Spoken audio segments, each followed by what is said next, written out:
뭐 말씀드린 것처럼 제가 오늘 설명드릴 내용은 코로나19 이후 고용 동향과 고용 정책의 문제, 그리고 대부분은 뭐 언론이나 이런 거 통해서 혹은 이제 가 이렇게 어떤 주변에 다른 분들을 보면서 혹은 이제 본인이 겪은 일들에 대한 거라서 대부분은 잘 알려진 내용들인데, 뭐 이 기회에 한번 같이 이렇게 이번 웨비나 전체 큰 강의 시작하는 초반부에 자료들 좀 정리해 본다, 그런 취지로 봐주셨으면 좋겠습니다. 뭐 발제는 한 1시간 정도, 1시간 이내에 마치도록 하고 그 뒤에 이제 뭐 토론과 뭐 그런 내용들을 이어가도록 하겠습니다. 그래서 뭐 근데 지금 이제 오늘 그 강의하면서도 조금 자료를, 그러니까 이 발제 준비하면서 자료를 조금 최근 걸로 업데이트하긴 했는데, 오늘 그 말씀드린 것들은 작년 이제 초부터 계속 제가 뭐 이런저런 토론이나 이런 데서 이렇게 발표할 기회들이 있을 때마다 좀 정리했던 내용들이라 가지고 이것저것 좀 짬뽕이 많이 되어 있는데요. 뭐 뭐 그런 걸로 이렇게 조금 이야기가 좀 매끄럽게 이어지지 않더라도 봐주셨으면 좋겠고요. 이건 뭐 이제 제가 다른 뭐 어떤 뭐 정부 토론회였나? 뭐 어디서 갔다가 이제 문재인 정부의 어떤 그 노동 존중 사회, 처음에 이런 여러 가지 뭐 이런 방향들을 이제 정치적인 수사로 강조를 했었는데, 뭐 그런 걸로 조금 인트로덕션을 가지고 온 거고요. 문재인 정부에서 뭐 사람 중심 경제, 소득적 성장이니 공정 경제니 혁신 성장이니 그다음에 노동 존중 사회니 이런 이야기들을 과거 정부와 다른 정책 방향으로 제시하면서 이제 출범을 했는데, 뭐 앞부분에 코로나 있기 전에도 여러 가지 이야기가 있었지만 이번 코로나를 거치면서 이제 뭐 이런 것들을 좀 다시 평가할 수 있는 그런 상황이 된 것 같고, 또 코로나 이렇게 들어서면서 대통령이 또 여러 가지 기존의 어떤 그 고용위기 대책이랑 다르게 이번에는 노동자 희생을 통한 기업 살리기가 아니라 일자리 지키기를 국난 극복의 핵심 과제로 삼겠다는 이런 뭐 여러 가지 의지 표명들도 많이 했었는데, 지금 이제 정확하게 한 1년 정도가 지났죠. 작년 2월 중순부터 해가지고 이제 코로나가 급증해서 1년 정도 이제 지난 상황에서 어떤 성적표를 보면 어떠냐라고 하는 거에서 사실은 이 노동 존중 사회라고 하는 거랑 완전히 반대로 가는 그런 상황이 이제 집권 4년차를 맞이하면서 뭐 그런 상황이 된 것 같고, 이번 위기 역시 과거와 마찬가지로 경제 내 여러 부문 중에서 노동에 미친 부정적 영향이 가장 컸다라고 하는 거를 조금 자료를 통해서 한번 확인을 해보도록 하겠습니다. 그리고 뭐 또 노동자들 중에서도, 취업자 중에서도 비정규직과 자영업자 등의 어떤 취약 집단의 피해가 가장 집중되었다라고 하는 거에서도 뭐 과거와 달라진 게 뭐냐라고 하는 의문을 가질 수밖에 없고, 여러 가지 이제 과거의 대책이나 방식을 넘어서서 새로운 사고와 비상한 대책을 추진한다고 했는데, 어느 부분에서 뭐 좀 그런 것들이 있었는지 혹은 뭐 어느 부분에서 한계가 있었는지 이런 것들을 조금 객관적으로 좀 정리를 해보고 싶었습니다. 그래서 오늘 제가 발제드릴 내용은, 첫 번째는 이제 코로나19 영향의 여러 가지 지표들을 보면서 뭐 영향을 부문 간에 이렇게 비교해 보는 내용. 그리고 두 번째는 이제 우리가 우리나라 역사에서 이제 큰 위기, 최근에 큰 위기가 뭐 IMF 98년 IMF 위기가 있었고 2008년에 글로벌 금융위기가 있었고 이번이 또 코로나 위기가 있었는데, 그럼 과거 위기랑 비교해서는 어떤 특징이 있었는지, 또 작년에 이제 다른 나라들도 다 같이 코로나를 겪었으니까 다른 나라들과 비교하면 또 우리나라의 특징은 어떤지, 그리고 뭐 그런 걸로 인해서 사회 경제적으로는 어떤 영향을 미칠 가능성이 높고 뭐 필요한 정책 과제가 뭔지 이런 것들을 조금 뭔가 제 어떤 주장을 세게 내는 그런 발제라기보다는 그냥 객관적인 자료들을 같이 살펴보는 그런 발제가 되겠습니다. 첫 번째는 이제 코로나19 영향의 부문 간 비교. 그래서 고용, 생산, 뭐 자산 가격 이런 것들을 이제 좀 같이 뭐 다 잘 아시는 내용일 건데요.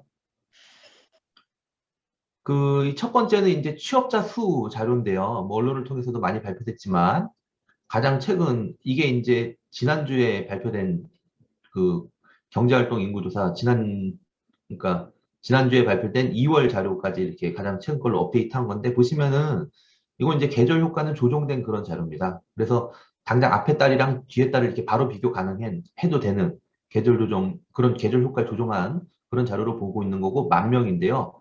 그러니까 2020년 1월, 2월까지만 해도 우리나라 취업자 수가 2,700, 뭐 47만, 48만 명 수준에서 3월, 4월에 두 달 사이에 이제 100만 명이 급격하게 감소한 거죠. 2,740만에서 2,650만이 됐으니까요.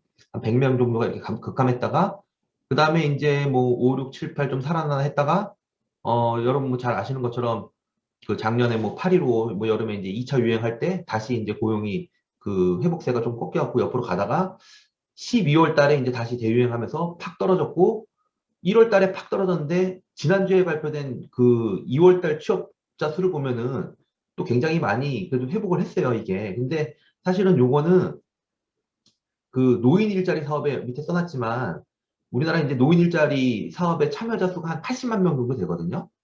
80만 명 정도 되는데 이분들이 보통은 1월 초에 할 수도 있고 그런데 이제 그러니까 지난달에는 올해 1월에는 이게 이제 뭐 코로나 그 당시 사회적 거리두기도 강도도 셌고 눈도 많이 오고 그래가지고 요 취업자 수를 15일이 포함된 1주간 동안 조사하는 건데 요게 이제 그 다음 주에 시작하거나 이런 경우들이 많아갖고 1월에 팍 줄고 2월에 팍 는 거예요. 요 수가. 그래서 사실은 그거 빼면은 지금 이 정도 수준에서 계속 이렇게 옆으로 가고 있는 게 좀 객관적인 그런 상황인 것 같고요.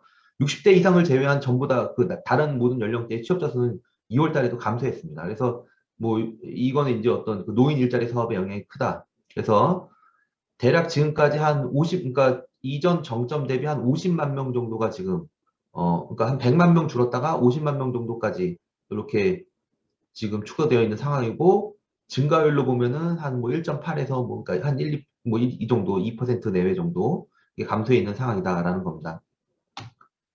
근데 뭐 잘 아시는 것처럼 그 이번에 또 우리 언론에서 많이 나왔지만 이번 이게 중요한 특징 중에 하나가 앞에서 본 그 통계청에서 조사하는 취업자인데요. 거기는 이제 일을 하지 않았어도 그냥 일자리가 있으면은 취업자로 분류를 하거든요.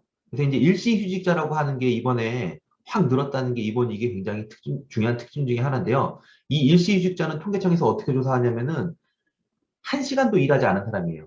그러니까 소득이 하나도 발생하지 않은 거죠. 혹은 뭐, 그러니까 우리가 이제 일반적으로 얘기하는 무급휴직이라던가 유급휴직이라던가 일자리는 있지만 내가 여러 가지 뭐 노사 공규라던가 아니면은 뭐 사업상의 문제라던가 이런 것들 때문에 실제로는 한 시간도 일하지 않은 사람들이 이제 일시휴직자로 분류되는데, 어, 이 사람들 수가 그러니까 코로나 있기 전에는 이 자료가 1980년대 초반부터 있는데 과거 최대는 88만 명이었어요. 88만 명. 근데 요게 이제 코로나 시작하면서 160만 명까지 늘었다가 150만 명 이렇게 줄었지만 현재도 한 7, 80만 명 수준에서 계속 이렇게 왔다 갔다 하고 있는 과거 최대 수준에서 굉장히 지금 높은 수준이에요. 현재까지도 이 시주자가. 그러니까 실제로 앞에서 얘기했던 그 취업자 수에는 일을 하는 사람뿐만이 아니라 일을 하고 있지 못하는 분들도 포함되어 있기 때문에 그 일하지 않는 취업자를 제외한 실제 일하고 있는 취업자만 보게 될 경우에는, 그러니까 실제로는 1시간 이상 일한 취업자죠. 이 사람들 같은 경우에는 어, 코로나 있기 전인 2월 정점 대비해서 약 최대 한 200만 명, 그러니까 4월 달에 200만 명, 뭐 7에서 8% 정도 감소했다가 현재도 한 70만 명 정도가 감소해 있는 수준이다라고 하는 겁니다. 그러니까 그 통계적으로 드러나는 취업자로 우리가 파악할 수 있는 것보다 실제로 고용 상황은 훨씬 더 안 좋은 그런 상황이겠죠. 이 무급휴직자라든가 이런 분들까지 제외하게 되면요. 자, 요게 이제 그 우리가 그 취업에 관련된 간단한 지표들을 지금까지 추이들을 봤는데요. 그럼 이제 경제 내에 다른 부분들이랑 비교해 보면 어떠냐라고 해서 고용이 있고 그다음에 여기 이제 경기나 생산 지수, 그다음에 이제 자산 가격 이렇게 세 개 파트로 좀 구분해 가지고 2020년 2월 대비해서 최대 얼마나 떨어졌었는지 지난 1년 동안, 그리고 가장 최근에는 얼마나 회복했는지라고 하는 거를 보는 건데, 말씀드렸던 것처럼 고용 측면에서의 취업자 수, 요건 이제 일시휴직자 포함한 거고, 일시휴직자를 제외한 취업자 수 이렇게 보게 되면은 최대 3.8 떨어졌다가 1.8까지 현재 떨어져 있는 상황이고, 일시휴직자를 제외할 경우에는 4월 달에 7.4%까지 떨어졌다가 그게 그래도 좀 회복되긴 했는데 현재도 2.1% 정도가 이렇게 위기 정점 대비 아직 회복을 못하고 있는 상황이죠. 2021년 2월 기준으로 가장 최근 자료인데요. 근데 이제 경기 쪽을 보게 되면은 동행종합지수, 뭐 전산업 생산지수, 제조업 생산지수, 서비스업 생산지수, 뭐 경기를 나타내는 이제 대표적인 지표들이라고 할 수 있는데요. 동행종합지수라고 하는 거는 뭐 여러 가지들을 이렇게 뭐 일곱 여덟 개를 묶어가지고 이제 평균된 그런 지수라고 볼 수 있겠고요. 근데 보시면은 얘네들도 2.5, 뭐 2020년 5월에 2.5 떨어졌다가, 근데 얘는 지금 이제 경기는 원래 수준 복귀했다라고 보시면 되겠습니다. 플러스 0.7이니까요. 2021년 1월 기준으로 전산업 생산지수도 3.8까지 2020년 5월에 떨어졌다가 현재는 원래 수준보다 2.2%더 높아진 수준이 되어 있는 겁니다. 21년 1월에. 그리고 뭐 제조업 생산 지수 마찬가지고요. 이건 더 올라가 있죠. 그리고 서비스업 생산 지수도 원래 수준을 다 복귀해서 지금은 그보다 2월 달보다 더 높아져 있는 상태다라고 하는 거고, 마지막은 이제 자산 가격인데 뭐 우리 계속 언론에 나온 것처럼 코스피라던가 뭐 KB 아파트 매매 가격 지수 같은 경우들은 코스피 같은 경우에는 11.4% 3월 달에 떨어졌었는데 현재는 2월 대비 51.6%더 높아져 있는 상태고 KB 아파트 매매 가격 지수는 이거는 떨어진 적이 한 번도 없어요. 이거는 그 코로나 기간 동안에도 계속 상승해가지고 코로나 기간이 저점이고 현재는 그때보다 12.3% 높아져 있는 상황이다라고 보실 수 있겠고요. 뭐 그래프로 지금 말씀드린 내용을 그래프로 보시면은 그러니까 요거 이제 지금 보시면은 0이라고 하는 시점을 제가 코로나가 2월 달로 잡은 거예요. 2월 달 잡고선 요건 2월 전이니까 마이너스 1이니까 1월 달 그다음에 뭐 이렇게 하나씩 1개월, 2개월, 3개월 전 그다음에 요거 이제 2월 달 이후로 1개월 후, 2개월 후, 3개월 후, 4개월 후 이렇게 시간 가면서 지금 보시는 동행종합지수나 취업자 수가 원래 그 2020년 2월의 값에 대비해서 몇 퍼센트나 이렇게 증가 혹은 감소했는지를 보여주는 그런 그래프인데요. 보시면은 경기는, 그러니까 동행종합지수가 경기를 나타내는 가장 대표적인 지수인데 얘는 코로나 시작한 다음에 2월 달 이후에 이렇게 이제 점점 나빠졌던 거죠. 그리고 원래 2월 달 값에 대비해서 마이너스 아까 2점 몇 퍼센트까지 떨어졌다가 그 다음에 그러니까 이게 1개월, 2개월, 3개월 지난 다음부터 이제 서서히 회복되기 시작해갖고 현재는 원래 있었던 수준 다 회복하고 플러스로 돌아섰다. 이렇게 보시면 되겠어요. 2월 값 대비해서요. 근데 취업자 수는 보시는 것처럼 더 민감하게 감소했던 거죠. 취업자 수가. 사실은 그러니까 취업자 수가 더 민감하게 감소했다가 회복되는 듯 하다가 다시 1월 달에 급감했다가 현재 2월 달에 노인 일자리 사업 영향으로 조금 회복한 상태인데 이만큼 벌어져 있는 거죠. 그리고 이 취업자 수도 일시휴직자를 제외하고 보면 아까 말씀드렸던 것처럼 7.4%까지 2개월 만에 이렇게 팍 떨어진 다음에 그래도 빠른 속도로 회복되는데 다시 옆에서 계속 지금 횡보하고 있으면서 회복하지 못하고 있는 이런 양상이다. 전산업 생산지수도 마찬가지고요. 이만큼 떨어졌다가 금방 회복해가지고 지금은 플러스로 돌아섰는데 그러니까 위기 전 수준보다 더 높아졌는데 취업자 수는 뭐 이런 모습을 보이고 있는 거고 이게 이제 지금 우리 사회를 보면 이제 두 군데서 비명을 지르고 있죠. 한 군데서는 이제 이 어떤 고용, 취업 쪽에서의 너무 힘들어가지고 힘든 그런 비명. 또 하나는 자산 가격 폭등하는 것 때문에 즐거운 비명이죠. 이거 역대 최고 기록 지금 갱신하면서 뭐 신고가 계속 한다 그러잖아요. 지금 보시는 것처럼 그 코스피는 3월까지 떨어졌다가 그 다음에 금방 회복해가지고 뭐 작년 하반기 이후로 지금 이렇게 엄청난 속도로 올라가고 있는 뭐 최근은 조금 둔화됐다 그러지만 뭐 이런 고용이랑 너무 대조적인 모습이고요. 아파트 매매 가격도 마찬가지로 이건 떨어진 적 한 번도 없이 계속 상승만 해가지고 현재는 10% 높아져서 이렇게 고용이랑 모습을 보이는 그래서 뭐 노동존중 사회라고 했는데 사실은 뭐 지금 여러 가지 뭐 사람들이 비아냥대는 얘기들이 많이 나오는 그런 것들이 뭐 분명히 근거가 있는 것 같고요. 뭐 이런 어떤 불로소득 주도 사회라든가 뭐 성장이라든가 이런 얘기들 많이 나오잖아요. 그런 모습들을 좀 볼 수 있는 것 같습니다. 과거 그 98년, 그 다음에 2008년 위기 때랑 좀 비교를 해보겠습니다. 어, 요게 이제 그 취업자 수 아까 보셨던 그거죠. 지금 뭐 비슷한 그래프들이라고 보시면 되겠어요. 그래고 경제 위기가 시작하기 전 대비해서, 그러니까 시작했을 때를 정점으로 잡고, 그 다음에 이제 위기가 시작됐다는 거니까 그 다음에 계속 감소할 거니까요. 그래서 위기가 시작된 다음에 뭐 1개월, 2개월, 3개월, 4개월 몇 개월 지났을 때 취업자 수가 얼마만큼 떨어졌냐라고 하는 걸 보여주는 건데 98년 위기 때는 취업자 수가 이만큼 감소했어요. 엄청나게 감소했죠. 14개월, 1년 넘게 계속 감소만 해가지고 최대 8%까지 떨어졌다가 그 다음에 이제 회복되기 시작했는데 원래 수준으로 그러니까 뭐 97년 12월이겠네요. 12월 값까지 돌아오는데 취업자 수가 지금 보시는 것처럼 30개월 이상 걸렸다는 거예요. 30개월. 이게 이제 98년 외환위기 때였고 2008년 글로벌 금융위기 때 이명박 정부 때죠. 이때는 미국은 엄청 난리 났지만 뭐 기억하시겠지만 그 당시에 중국이나 이런 데 여러 가지 경기가 괜찮아가지고 우리가 그쪽에 수출 많이 하면서 사실은 국내 그거에 미치는 영향은 그렇게 크진 않았어요. 그리고 복귀 속도도 회복 기간도 짧았고요. 이번 2020년 코로나 위기 때 어떤 취업자 수 감소는 지금 보시는 것처럼 한 중간 정도 가고 있다라고 보시면 되겠어요. 앞으로 어떻게 진행될지는 이제 우리가 더 두고 봐야 되겠죠. 근데 일시휴직자를 제외할 경우에 이게 굉장히 중요한 특징 중에 하나가 98년 위기 때는 이때 일시휴직자가 늘질 않았어요. 그때 지금 뭐냐면 지금 우리가 보던 것처럼 뭐 무급휴직에 대한 거나 유급휴직에 대한 그런 그 고용유지 지원금이라고 하는 이런 게 거의 없었고 그래서 휴직으로 안 늘고 바로 해고로 갔거든요. 근데 이번 위기 때는 그 98년 위기랑 다르게 일시휴직이 확 늘어가지고 실제로 일시휴직자를 제외하고 실제로 일하는 취업자 수의 변화만 보게 되면 사실은 이번 초반에 그 3, 4개월 동안 떨어졌던 거가 글로벌 금융위기 때 버금가게 사실은 떨어졌었다가 빠른 속도로 회복해서 지금은 이제 중간 가고 있는 거다라고 보실 수가 있겠고요. 요건 외환위기 때는 굉장히 중요한 그 좀 차이입니다. 일시유직 문제가요. 경기 지수로 비교해 보면은요. 이게 이제 98년 그 외환위기 때인데요. 보시면 98년 외환위기 때 이제 요거 이제 외환위기 시작되기 전에 이렇게 가다가 외환위기 시작된 다음에 막 감소한 거죠. 그래갖고 4%, 5%까지 떨어진 거예요. 6, 7개월 정도 될 때까지.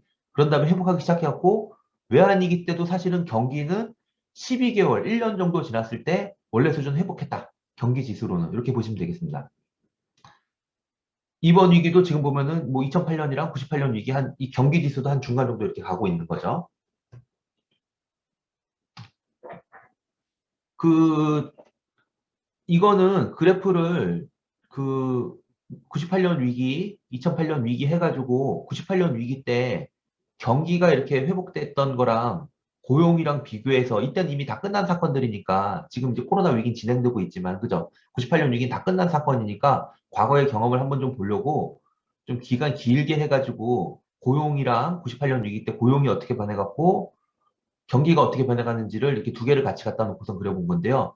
보시면은 98년 위기 때도 경기는 조금 덜 떨어졌죠.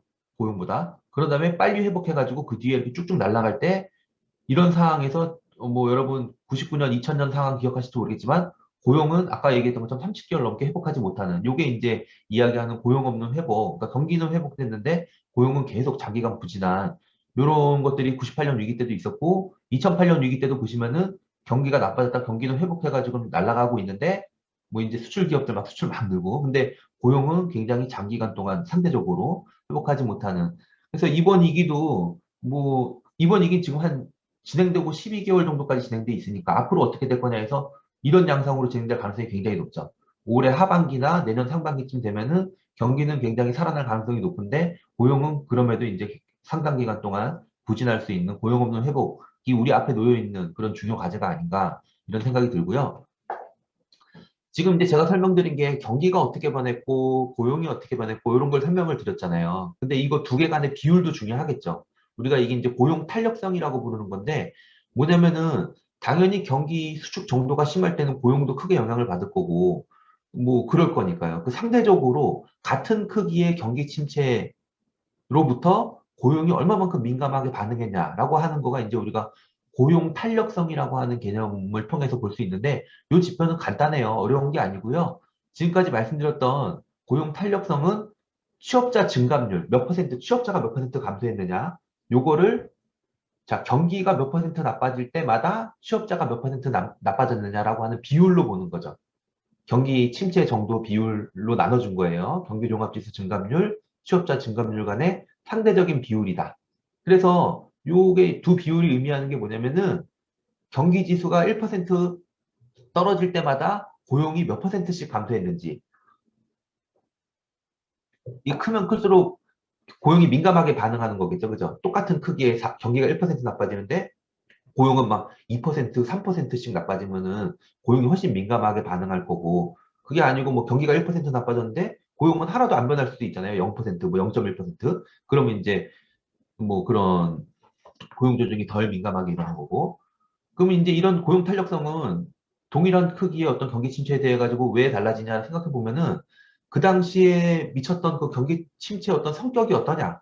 그 다음에 그 나라의 어떤 산업 구조나 노동시장 제도 혹은 정부가 당시에 어떤 정책을 폈냐라고 하는 것들에 따라서 같은 크기의 경기 침체에 대해서도 고용 탄력성이라고 하는 거는 달라질 수가 있는데 자, 이제 이 각 변수, 지금 얘기하는 거는 뭐 그러니까 그 경기 지수라던가 취업자라던가, 요게 이제 수축을 시작한 다음에 12개월, 코로나가 이제 작년부터 지금 12개월까지 해가지고, 우리가 자료를 12개월까지 갖고 있으니까, 다른 앞에 있었던 위기 때도 12개월 평균 증감률을 이용해서 비교해 봤어요. 이렇게 해가지고 고용 탄력성을 계산하면은 코로나19 위기가 뭐 가장 큰 편에 속한다라고 하는 그런 거고 뒤에 이제 표랑 그래프로 다시 한번 설명을 드릴게요.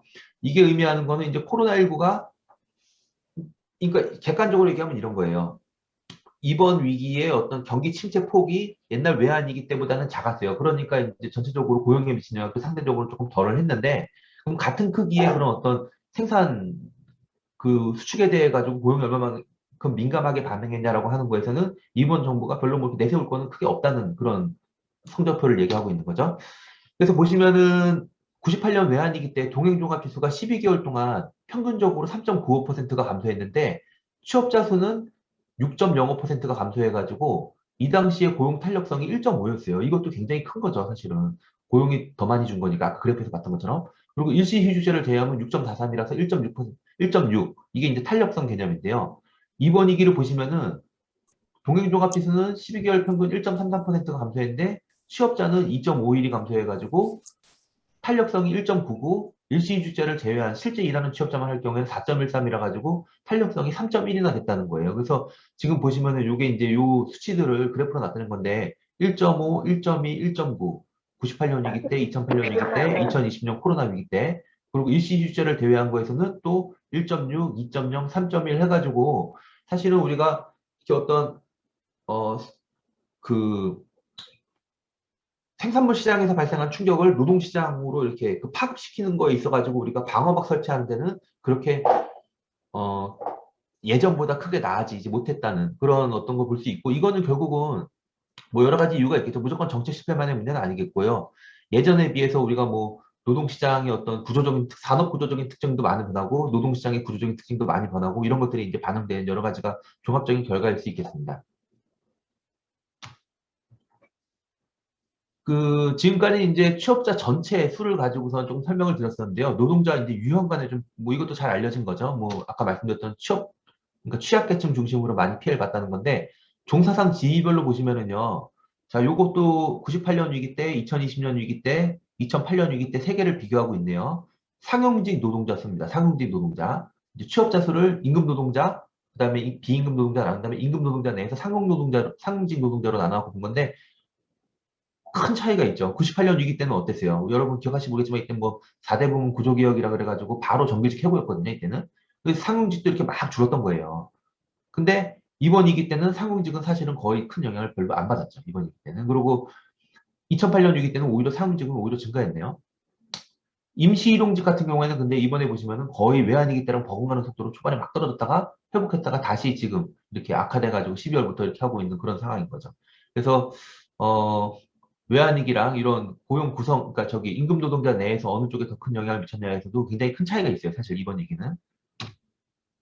그 다음에 자영업자 쪽에서 보면은 자영업자는 뭐 외환위기 때도 이렇게 하고 감소했는데 이번에는 그거랑 정도는 덜하지만 어쨌든 현재까지 추세는 고용원이 있는 자영업자는 지금까지 계속 지속적으로 악화되고 있고 고용원이 없는 자영업자 같은 경우에는 뭐 이렇게 좀 느는 이런 양상인데요. 뭐 정리해서 얘기하면은 취업자 중에서도 특히 임시 일용직 노동자 그리고 요거는 지금 이제 경제활동 인구조사에서 상용직, 임시 일용직 이렇게 나눠가지고 그런데 뭐 임시 일용직은 대부분 비정규직이겠죠. 그런 쪽에 이제 피해가 집중된 거고요. 임금 노동자 쪽에서는 그리고 자영업자 쪽에서도 이제 영세 자영업자 쪽에다가 어떤 큰 영향을 미친 거는 분명한 사실인 것 같습니다. 그다음에 이제 성별로 좀 구분해서 보면은 어 이건 이제 고용률로 해가지고 좀 봤는데요. 뭐 보시면은 2020년 2월, 3월, 4월, 5월, 6월 이렇게 7월 쭉 가고 있는데 여성의 고용률이 남성보다 큰 폭으로 뭐 2.5%포인트 이상 여성이니까 남성보다 더 많이 떨어져서 현재까지 이런 성별 격차가 지금까지 유지되고 있는 그런 상황이고요. 그다음에 연령대별로 보시게 되면은 어 지금 이제 연령대별로 똑같이 고용률이라고 하는 거는 그러니까 이 20대 전체 인구 중에서 지금 취업한 사람의 비율을 나타낸 거거든요. 취업한 사람의 비율. 그 비율이 몇 퍼센트, 뭐 60%에서 55%, 50% 이런 식으로 몇 퍼센트 떨어졌냐라고 하는 걸 보여주고 있는 건데요. 보시면은 20대가 가장 많이 떨어졌죠. 20대가 가장 많이 떨어졌다가 그 다음에 조금 회복됐다가 여름에 다시 또 많이 떨어져서 현재 가장 낮은 수준이고요. 가장 많이 떨어져 있는 상황이고 그 다음이 30대, 그 다음이 40대, 여기 이제 조금 뭐 중고령 때 50대, 60대인데요. 지금 보시면은 원래는 60대가 굉장히 빠른 속도로 많이 떨어졌었어요. 이것도 이제 코로나 처음 시기에 여러 가지 노인 일자리 사업이나 이런 거 집행 못했던, 근데 이제 그런 것들이 회복되면서 빠르게 회복됐다가 60대 이상이 다시 1월 달에 말씀드렸던 그거죠. 노인 일자리 사업 영역 때문에. 그리고 최근에 확 는. 그리고 50대는 뭐, 예, 뭐, 하여튼, 이렇게 이런 식으로 가고 있고요. 연령대 별로 되면 20, 30대에서 어쨌든 가장 큰 폭으로 지금 떨어져 있는 것 같고요. 뭐, 산업별로 보시면은 잘 아시는 것처럼 숙박 음식이라던가, 부동산, 뭐, 그 다음에 예술, 스포츠, 여가, 수리, 개인 서비스, 뭐, 이렇게 대인 직접 해야 되는 교육이라던가 이런 데서 이제 현재까지 피해가 많이 집중되어 있는 이런 양상들을 볼 수 있겠습니다. 뭐, 제가 너무, 그 뭐, 다 간단간단한 우리가 알고 있는 그래프니까 이런 식으로 간단간단하게 설명하고 넘어가도 되는 거죠? 예, 계속 진행하겠습니다. 자, 이번에는 한번 다른 나라랑 좀 비교를 해봤는데요. OECD 국가라서, 근데 이거는 이제 OECD 현재 회원국이 36개국인가 있는데요. 뭐 자료들이 시차가 좀 있어요. 그리고 그래서 아니, 올해 초인가? 했을 때 2분기까지밖에 없어가지고 했는데 지금은 조금 더 업데이트가 필요한데 어쨌든, 2분기니까 작년 6월까지 코로나 이제 발생한 다음에 6월까지의 어떤 여러 가지 아까 봤었던 이제 그런 우리나라 내에서 봤던 걸 이제 다른 나라들도 좀 비슷하게 해본 건데, 어, 그러니까 2019년 4쿼터니까 4분기니까 요게 이제 코로나 발생하기 직전이죠. 이때 대비해서 취업자 증감률을 OECD 회원국 간에 비교하면 우리나라 한 중간 정도 되는 것 같아요. 근데 문제가 뭐냐면 여러분 다 잘 아시는 것처럼 우리나라 K방역 제일 성공한 나라 중에 하나라고 그러잖아요. 그쪽에서 그렇게 성공했는데 취업자 증감률에서 중간이면 이거는 좋은 성적표는 아니죠. 취업자 증감률만 보게 되면 사실은 상대적으로 그런 코로나의 영향이 덜 받는 나라인데요. 그래서 코로나19 확진자 및 사망자 수라던가 그걸로 인해서 이제 실질 GDP가 감소한 거, 그 다음에 우리가 사회적 거리두기 정책을 통해 가지고 야외 활동 시간 증감률이 이렇게 감소했는데 이런 다른 지표들이랑 비교한 어떤 고용 탄력성 개념에서 보게 되면은 우리나라가 사실은 동일한 크기의 어떤 경제 충격에 대해서 고용을 지켜낸 정도는 그렇게 괄목할 만한 실적을 거두지 못하고 오히려 하위권에 속하는 그런 상황입니다.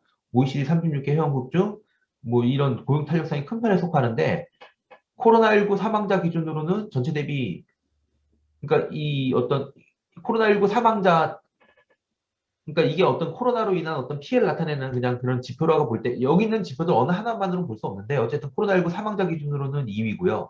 경제 성장률 기준으로 했을 때는 동일한 크기의 경제 성장률 감소한 거에 대해 가지고 우리나라는 취업자가 9번째로 크게 감소한 그런 나라고요. 야외 활동 시간 줄어든 거에 비교하면 세 번째로 크게 감소했다는 겁니다. 그래서 동일한 크기의, 그러니까 그건 맞아요. 우리나라 뭐 어떤 방역 실적에서는 상대적으로 양호했는데, 근데 동일한 크기의 어떤 전염병 확산, 생산 감소, 사회적 거리두기 정도에 비해서는 취업자 수가 다른 나라보다 더 민감하게 큰 폭으로 감소했다라고 하는 거고, 뭐 이런 거는 이제 뭐 앞에서도 계속 얘기하지만 우리나라 노동시장의 여러 가지 구조적 특징들, 비정규직 문제, 영세 자영업자 문제, 그 다음에 이런 어떤 위기를 맞아갖고 우리 정부가 펼쳤었던 여러 가지 정책의 문제도 당연히 영향을 줬을 거고요. 그래서 보시면은 취업자 증가율로 보시면은 뭐 콜롬비아, 칠레 이런 나라들이 있잖아요. 그래갖고 2019년 4분기 대비해서 2020년 2분기에 취업자가 얼마만큼 감소했냐 증감률로 본 건데 콜롬비아 같은 데는 엄청 감소했죠. 22% 감소했고요. 칠레도 20% 감소했고 미국도 13%, 캐나다 12%, 우리나라 2.5%거든요. 그래서 이걸로 비교하면 요 때가 우리나라 제일 많이 감소했을 때잖아요. 이렇게 비교해 보면은 한 중간 정도 돼요. 취업자 증감률로는. 그런데 다른 나라는 코로나19 사망자가 엄청나게 나온 나라들이란 말이에요. 우리나라랑 비교가 안 되게. 여기 콜롬비아나 미국이나 이런 나라들은. 그런 나라랑 우리를 인구도 다르고 그냥 취업자 증감률만 비교하는 건 의미가 없었고 이런 어떤 코로나19 사망자 대비 취업자 증감을 보게 되면은 호주가 가장 많이 사망자 한 명 늘 때마다 취업자가 6천 명 줄었다는 거고요. 우리나라는 코로나19 사망자 한 명 늘 때마다 취업자가 2,400명 줄었다는 겁니다. 이런 비율로 보게 되면 우리나라가 다른 나라에 비해서 굉장히 이게 이제 민감하게 반응했다라고 하는 그런 비율 지표가 되겠고요. 어, 이건 이제 경제 성장률 기준으로 봤을 때, 아까 이건 한번 했던 거잖아요. 경기 동행종합지수 가지고선 그 탄력 선고했던 것처럼, 이 기간 동안 취업자 증감률 나누기 경제 성장률 해가지고 경제 성장률이 1% 변하는 거에 취업자가 얼마나 민감하게 반응했냐는 걸로 보게 되면은 우리나라가 전체에서 9개, 36개국 중에 9번째, 뭐 칠레, 미국 이런 나라들이 아주 민감하게 반응했는데 캐나다, 터키, 호주, 핀란드, 에스토니아, 그 다음에 이제 우리나라 뭐 이런 나라들이 있다는 거죠. 그 다음에 이거 이제 구글에서 뭐 다 공개하는 건데요. 구글에 우리 뭐 맛집 검색 같은 거 할 때 보면 이제 사람들의 얘네들이 다 우리 일거수일투족을 감시하고 있잖아요. 어디 이동하는지. 그 얘들이 요새는 이제 요거 다 공개를 했거든요. 그래갖고 이제 국가별로, 지역별로 야외 활동 시간, 그리고 이제 야외 활동도 장소별로 해가지고 뭐 레스토랑이라던가 뭐 버스 정류장이라던가, 그러니까 대중교통 정류장이라던가 이런 거에 이제 사람들이 모여드는 정도가 얼마만큼 감소했는지를 나타내는 지표가 있어갖고 이게 이제 사회적 거리두기 강도에 직접적인 영향을 받았겠죠. 그걸로 인해 가지고 요 비율을 비교해 보게 되면은 뭐 그렇다는 거죠. 우리나라 어떤 요걸로 이제 세 번째로 에스토니아, 미국 이런 거에 의해서 우리나라가 굉장히 그러니까 사회적 거리두기 뭐 그걸로 인해서 당연히 생산도 줄고 뭐 취업도 줄고 그럴 수 있는데 정도가 굉장히 민감했다는 거죠, 우리나라가. 어, 그 다음은 이제 좀 뭐 일반 사회경제적 영향은 이제 더 지켜봐야 되겠죠. 그리고 뭐 소득이나 이런 것 측면도 볼 수가 있을 건데 아직은 이 부분 이제 연구가 많이 이루어져야 될 거고요. 뭐 관련된 여러 가지 과거에 있었던 연구 결과들을 보면서 이제 우리가 좀 예상할 수 있는 걸 생각해 보면은 어, 이번 코로나19가 뭐 올해 하반기 언제 회복될까요? 내년 상반기? 뭐 가급적 빨리 회복되어야겠죠. 근데 이게 그런 식으로 해가지고 경기가 회복되면서 일자리를 이렇게 구하고 사람들이 다시 재취업이 일어나더라도 사실은 이런 건 이제 지금은 굉장히 정형화된 많은 사람들이 서로 이렇게 공유하는 그런 사실인 것 같아요. 이 효과가 일시적으로 끝나지 않는다. 굉장히 장기간에 걸쳐서 노동자 개인 및 가족의 소득과 건강, 삶의 질에 아주 장기간에 걸쳐 부정적 영향을 미칠 가능성이 높고 이런 것들을 이 개인들한테 이렇게 떠는 게 문제가 아니죠. 우리가 어떤 이 전염병 확산을 억제하기 위해서 취했던 정책으로 인한 피해를 뭐 그런 거에서 이게 이제 그 개인한테 있어서는 굉장히 장기간에 영향을 미칠 가능성이 높고 이런 것들이 뭐 여러 가지 경제의 성장 쪽에서도 당연히 뭐 지금 현대 뭐 성장론에서 얘기하는 그런 경로들에 다 나쁜 가능성을 줄 그게 높고 또 우리 뭐 정치적인 그런 거에서도 지금 뭐 여러 가지 서울시장 선거도 있고 부산시장 선거도 있고 그렇지만 그 이런 어떤 모르겠습니다. 어떤 정부의 여러 가지 정책 그런 거에도 큰 영향을 미칠 수가 있겠죠. 신뢰도라든가 이런 것들에 대해서. 뭐 이건 뭐 구체적으로 보기보다는 어쨌든 그 일자리 이제 과거의 그런 자료들을 보게 되면은 지금 이런 위기들이 닥쳤을 때마다 해고됐던 사람들이 그 다음에 1년 지나고 2년 지나고 3년 지나고 4년 지나고 뭐 10년 지나고 그런 다음에 이 사람들 중에 평균적으로 자기 소득 원래 있었던 소득을 얼마만큼 회복했냐 아까 봤었던 그래프랑 좀 비슷하네요. 그런 이제 뭐 경험적 연구 결과들에 의하면은 10년, 20년이 지나도 평균적으로 원래 있는 소득을 회복하지 못하는 경우들이 많다라고 하는 이거 이제 뭐 여러 가지가 있겠죠. 내가 그동안 쌓았던 그런 것들에 대한 어떤 내가 갖고 있었던 숙련 이런 것들 이 기업에 특히 잘 맞을 수 있는데 그런 것들이 깨지고 새로운 데 적응하다 보면 여러 가지 내가 불이익을 감수해야 되는 상황에 처할 수도 있을 거고 그런 것들이 굉장히 장기간 영향을 미칠 수가 있겠죠. 그리고 뭐 이런 것들이 당연히 뭐 여러 가지 신체적, 정신적 건강이라던가, 뭐 사망률이라던가, 출산율, 이혼율, 뭐 여러 가지 자녀, 그리고 이제 이게 내 세대에서 끝나는 게 아니라 뭐 자녀 세대까지 이게 장기적으로 영향을 미친다라고 하는 경험적 연구 결과들은 최근에는 굉장히 많이 쌓여가고 있는 것 같습니다. 그리고 우리나라도 뭐 여러 가지 그런 과거에 뭐 IMF 때뿐만이 아니라 뭐 쌍용 자동차도 그렇고 중간에 여러 가지 이런 경험적 연구 결과들은 굉장히 많이 쌓여 있죠. 그리고 또 하나 지금 이번 위기 기간 동안에 이것도 굉장히 많이 이슈화가 된 것 같습니다.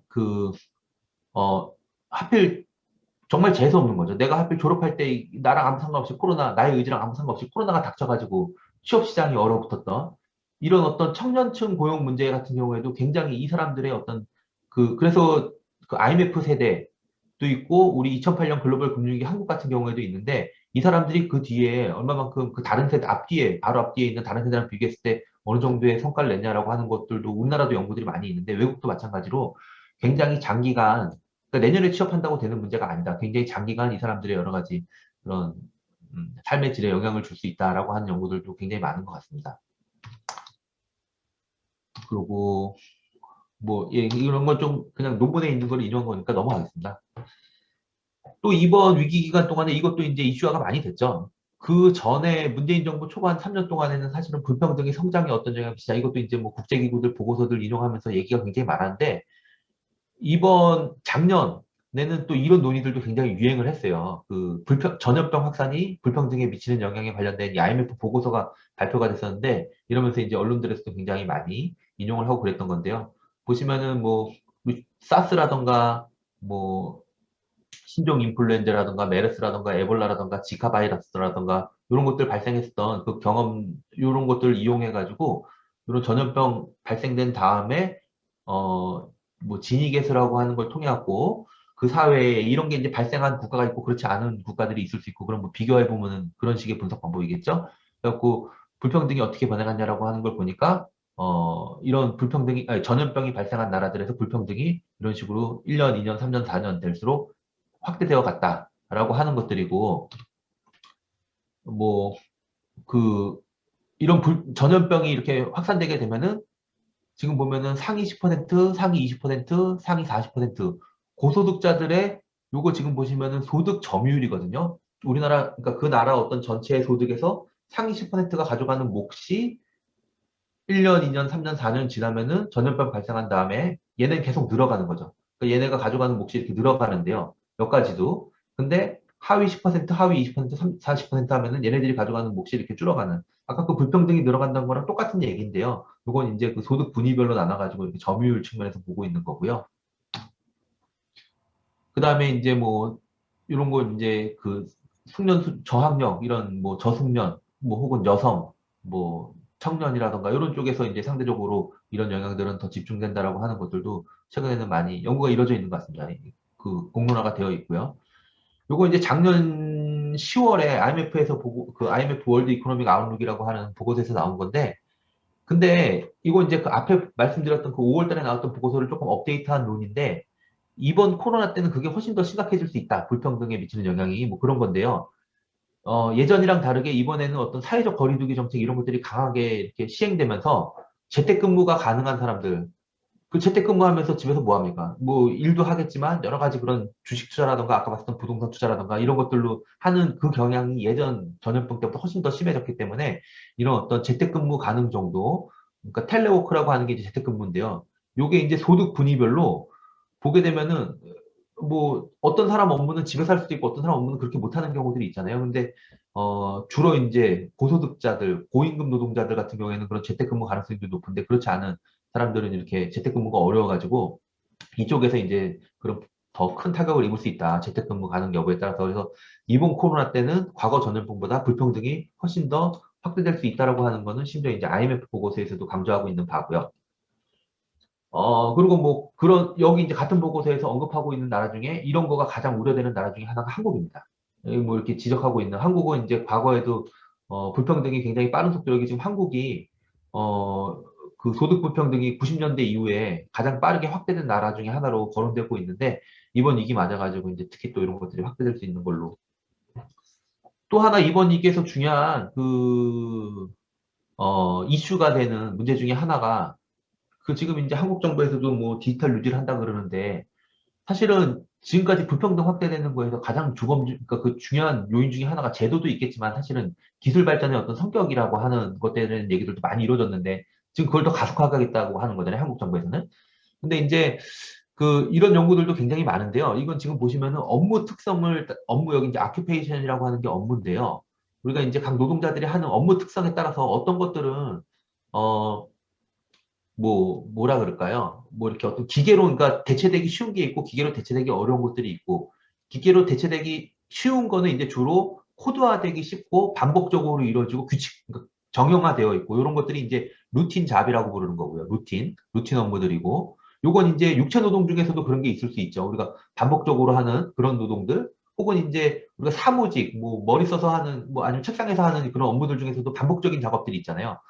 그게 이제 육체 노동이든 혹은 그 뭐 다른 식의 노동이든 그런 건 이제 루틴 잡이고 그 다음에 사무직 중에서 요게 이제 인지 노동이라고 부르는 건데요. 코그니티브 노동이라고 하는. 근데 이제 이건 이제 그 정형화되어 있지 않은 뭐 요런 것들 쪽이 있고 그 다음에 육체 노동 중에서 육체 노동이 이제 매뉴얼인데 이 육체 노동 중에서 또 정형화되어 있지 않은 거, 뭐 대표적인 게 돌봄 노동이나 이런 것들이 되겠는데 지금 보면은 이제 과거 추세적으로도 그러니까 이 미국에 있는 모든 직업들에 대해 가지고 너는 루틴, 너는 뭐 넌 루틴 매뉴얼 뭐 이런 식으로 이렇게 나눈 다음에 고용 비중이 어떻게 변해 왔는지를 보여주는 건데 이런 그래프 굉장히 많습니다. 보시면은 뭐 결국 기계가 자동화 이런 거에 의해 가지고 이런 어떤 루틴 잡들이 계속 없어지는 거죠. 근데 이게 그 없어지는 거를 경제 위기, 이게 미국 경제 글씨가 너무 작은데요. 미국 경제에 뭐 70년대부터 해가지고 쭉 오고 있는 건데요. 요 색깔 칠한 게 미국 경제의 주요 경제 위기들입니다. 그뭐 1차 유가 파동, 2차 유가 파동, 뭐 91년 걸프전 때, 뭐 2001년 9.11 테러 때, 뭐 이런 것들입니다. IT 버블 꺼졌을 때, 뭐 글로벌 금융위기 때. 보시면은 어, 이 넌 루틴, 그러니까 그 비정형화된 어떤 인지노동이라고 부르는 뭐 그런 용어로 부르는데요. 어쨌든 그런 용어로 부르는 그런 잡들은 계속 추세적으로 늘어오고 이런 위기를 겪어도 별로 이렇게 많이 안 줄었어요. 줄었어도 금방 회복하고. 그 다음에 우리 뭐 저임금 서비스 노동이라고 부르는 넌 루틴 매뉴얼 노동들, 육체 노동들도 보시게 되면은 이런 노동은 근데 위기 때 이렇게 빡빡 줄어드는 게 좀 있는데 또 금방 회복해요. 뭐 우리 잘 아는 것처럼. 근데 이제 우리가 뭐 중간 정도 일자리라고 많이 부르는 건데 루틴 노동들 같은 경우에 지금 보시면은 주로 없어질 때가 그러니까 저기죠. 경제 위기 때 쫙 없어졌다가 뭐 이때 좀 회복했네요. 근데 요즘 그러니까 얘네는 지금 회복한 다음에 원래 추세 속으로 계속 증가하는데 얘는 원래 수준 회복했다가 다시 떨어지고 이번 글로벌 금융위기 때 같은 경우에는 확 떨어졌다가 전혀 안 느는. 근데 이번 코로나 위기는 이제 마지막에 이제 칠해질 건데요. 이 위기 때는 이런 영향이 더욱 가속화될 가능성이 굉장히 높죠. 그래서 이번 위기 때 사라진 일자리들 중 상당수는 그렇지 않을까요? 지금 뭐 여러분들도 우리 주변에 보면은 뭐 기계로 인해서 대체되는 자동화된다라던가 이런 것들이 굉장히 많은데 이번 위기 때는 그게 역대 어느 위기보다 가속화될 가능성이 굉장히 높은 것 같습니다. 그래서 굉장히 우려되고요. 우리나라가 이제 지금 뭐 자동화나 기계화 이런 거 얘기했었는데, 근로자, 그 노동자 1인당 로봇 대수가 사실은 우리나라가 전 세계 최고거든요, 지금. 이미 수준이 2000년대 이후부터 급속히 증가해가지고. 근데 이제 그런 식으로 자동화되면서 어떤 제조업의 부가가치는 우리나라가 뭐 다른 나라에 지금 전 세계에서 넘버 원투 하는 나라인데요. 제조업의 어떤 부가가치 비중으로는. 근데 제조업 취업자 수는 가장 빠르게 감소하고 있는 그런 나라 중에 하나고, 어, 뭐, 예, 지금 말씀드리는 거는 이번 위기 때 이러한 어떤 우리나라의 이런 경향들이 더욱 가속화될 가능성이 굉장히 많다는 거죠. 아까 그 불평등 문제랑 결부될 때, 일자리 문제랑 결부될 때, 이런 쪽에서의 어떤 그 일자리 상실, 그리고 이제 회복되더라도 거기서 고용이 전혀 늘지 못하는 이런 문제들이 더욱 심각하게 나타날 가능성이 높다는 생각이 들고요. 또 하나 이제 중요한 문제가 그 고령화 문제인데 우리가 뭐 그 전체 이제 어떤 우리나라 뭐 인구 구조 변화에 대한 얘기들도 굉장히 많이 하잖아요. 근데 우리나라 이제 초고령 사회로 빠르게 가고 있는 나라 중에 하나인데 어 이런 것들도 자동화를 촉진시킬 수 있는 굉장히 그런 중요한 요인들로 많이 거론되고 있는데 뭐 최저임금 상승도 있겠지만 최근 이런 것들이 다 맞물려 가지고 결국은 우리 사회에서 이제 앞으로 경기 회복기에 등장할 문제는 이런 어떤 자동화 뭐 그다음에 그 뭐 일자리가 늘어나지 않는 문제들, 그리고 일자리가 늘어나도 양극화돼서 늘어나는 문제들, 이런 것들이 이제 더욱 심각한 모습으로 등장할 가능성이 높다는 그런 예상이 되고요. 뭐 정책 과제는 너무 장황해서 지금 시간도 한 50분 됐고 간단하게만 말씀을 드리면은 어 그러니까 그 일단은 이번 위기 때 대응해가지고 위기 대응 정책에만 좀 일단 먼저 좀 초점을 맞춰볼게요. 위기 대응 정책 관련해가지고 이건 좀 이미 지난 겁니다. 골든 타임은 지났는데 그냥 한번 평가를 좀 해보면은 어 이번 코로나 위기는 전 세계 모든 나라들이 공통적으로 겪었고 여러 가지 고용 위기 대응 정책들을 폈는데 크게 보면은 두 가지 방향으로 구분해서 볼 수가 있는데 하나는 뭐냐면은 기존의 고용 관계를 유지하기 위해서 여기다가 보조금을 막 지급하는 거죠. 기업들한테 데리고 있으라고. 우리가 이제 알고 있는 뭐 고용 유지 지원금이라든가 여러 가지 이런 것들이 이제 이런 거에 대한 거고요. 해고하지 말라. 그 대신 내가 이제 그 임금에 해당하는 것들은 보전해 주겠다. 또 하나 뭐냐면은 해고는 기업이 자유롭게 하고, 그 다음에 이제 뒤에 가가지고 이 실업자들의 어떤 생계 지원하는 거, 실업급여 주는 거라든가, 뭐 부조 주는 거라든가, 혹은 이제 재취업을 지원하는 것들, 정부가 직접 채용하거나 아니면은 다른 민간 기업에 취업하는 것들을 지원하려고 하는 이런 어떤 제도들이 있는데, 이 두 가지에서 봤을 때 이제 뭐 여러 가지 제도들이 다른 나라들도 우리나라도 있었지만 공통적으로 있었죠. 그래서 뭐 여러 가지 금융 지원들도 있었고, 뭐 실업급여나 부조들도 확대됐고, 직접 일자리 사업들도 많이 했고요.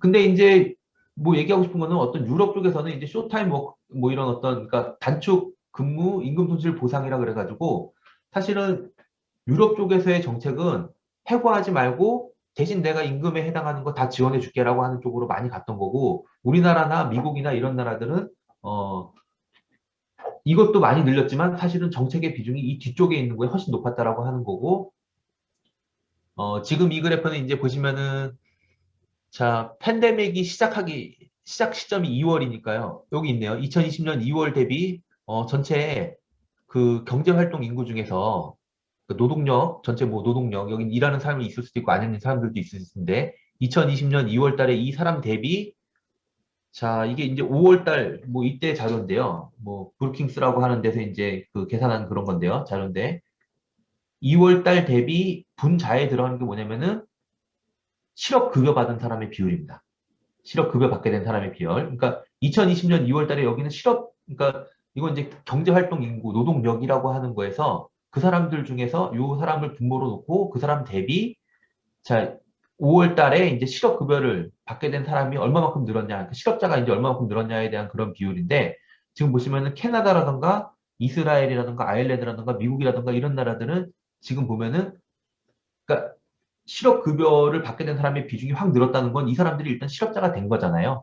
그러니까 아까 얘기했던 기존의 고용관계가 그러니까 깨지고 이 사람들이 실업자가 되면서 이 사람들한테 대해서 실업급여를 지급하고 그런 사람들의 비중이 이렇게 확 늘었다는 거죠. 그리고 여기 뒤쪽에 보시면은 여기 이제 프랑스라든가 독일이라든가 그런 일본도 여기 있네요. 뭐 네덜란드, 스위스 이런 나라들이 스웨덴 이런 나라들이 이제 상대적으로 뒤쪽에 있고요. 여기 실업자가 별로 안 는 거죠. 대신 이 나라들은 지금 보시면 뭐냐면요. 똑같은 걸로 2020년 2월 대비 그 워크포스, 레이버포스 대비 이 사람들은 뭐냐면은, 어, 보조금을 받았다는 겁니다. 보조금을 받은 노동자인데요. 사업주를 통해서 보조금을 받았다는 건 뭐냐면 아까 우리나라처럼 고용유지지원금처럼 사업주한테 지원금 준 다음에 이 사람들 해고하지 말고 네가 데리고 있어. 라고 하는 식으로 정부가 돈을 쓴 거죠. 고용위기 대응을. 여기 보시면은 뉴질랜드, 프랑스, 스위스 이런 나라들 같은 경우에 호주 뭐 이런 나라들 같은 독일도 그렇고 여기는 그 비율이 확 늘고 미국이라던가 이런 나라들은 이제 뒤에 이렇게 되는데 어쨌든 이 나라들이 이번에 그 유형을 크게 두 가지로 보면은 앞부분에서 막으려고 이제 돈은 다 투입했는데 앞부분에다가 투입한데 상대적으로 뒷부분에다가 비중을 둔대 이런데 앞부분에다가 투입한 데들이 상대적으로 그 고용이나 이런 것들에서는 이제 당연히 실업이 늘거나 이런 거에서는 이제 성과가 좋았다는 거고요. 우리나라 같은 경우도 이제 여러 가지의 정책들이 많이 발표됐는데, 뭐 간단하게 넘어가면은,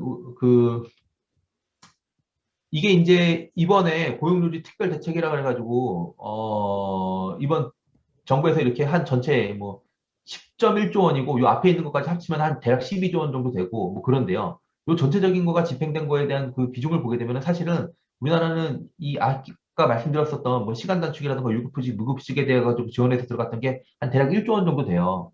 그리고 뒷부분에 이제 실업자의 어떤 생계라든가 뭐 아니면은 긴급 고용안정지원금 이건 사실은 실업 보조거든요. 고용보험에 가입하지 않은 사람들에 대한 월 50만 원씩 3개월간 줬던 거 있잖아요. 이런 것들도 일종의 실업자에 대한 지원금이기 때문에 그 다음에 이제 그 공공일자리 사업하는 거 이쪽이 90%고 앞쪽에서 이렇게 쏟아져 나오는 거 막으려고 했던 거는 사실은 우리나라 10%였다는 거죠. 이쪽에 근데 이거를 늘린 것도 그 전에 뭐 이명박 정부 때라든가 김대중 정부 때랑은 굉장히 차별화된 문재인 정부의 어떤 그런 대응 방향이었는데 어쨌든 우리나라의 전체적인 정책 설계는 아직은 이쪽에 있다라고 하는 것들을 확연하게 볼 수가 있고요. 그런 것들이 우리가 앞에 봤었던 그런 취업 실적이나 이런 거랑 이제 밀접한 연관이 있는 그런 결과가 되겠습니다. 국가 간의 비교에서도 그런 차이가 나타난 것도 이제 이런 거가 좀 중요한 영향을 미쳤던 거겠고요. 정책 측면에서는. 어, 뭐 그냥 간략하게 좀 너무 장황해가지고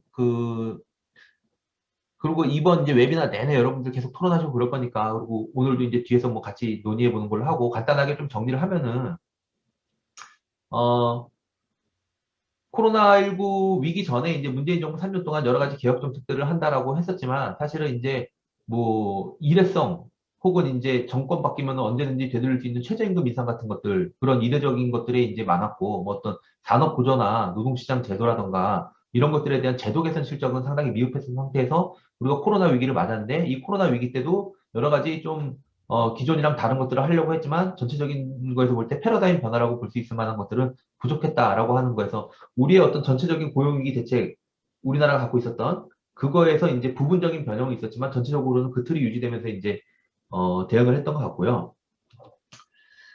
그럼 이제 어떻게 할 거냐 관련해서 단기적으로, 중기적으로, 장기적으로 좀 나눠 생각해 볼 필요가 있겠는데 단기적으로는 일단은 이 고용위기 상황이 극복되기 전까지는 여러 가지 뭐 지금 보조금이라던가 이런 것들에 대한 것들은 생계 지원 같은 것들은 뭐 계속 요구하고 필요한 상황인 것 같습니다.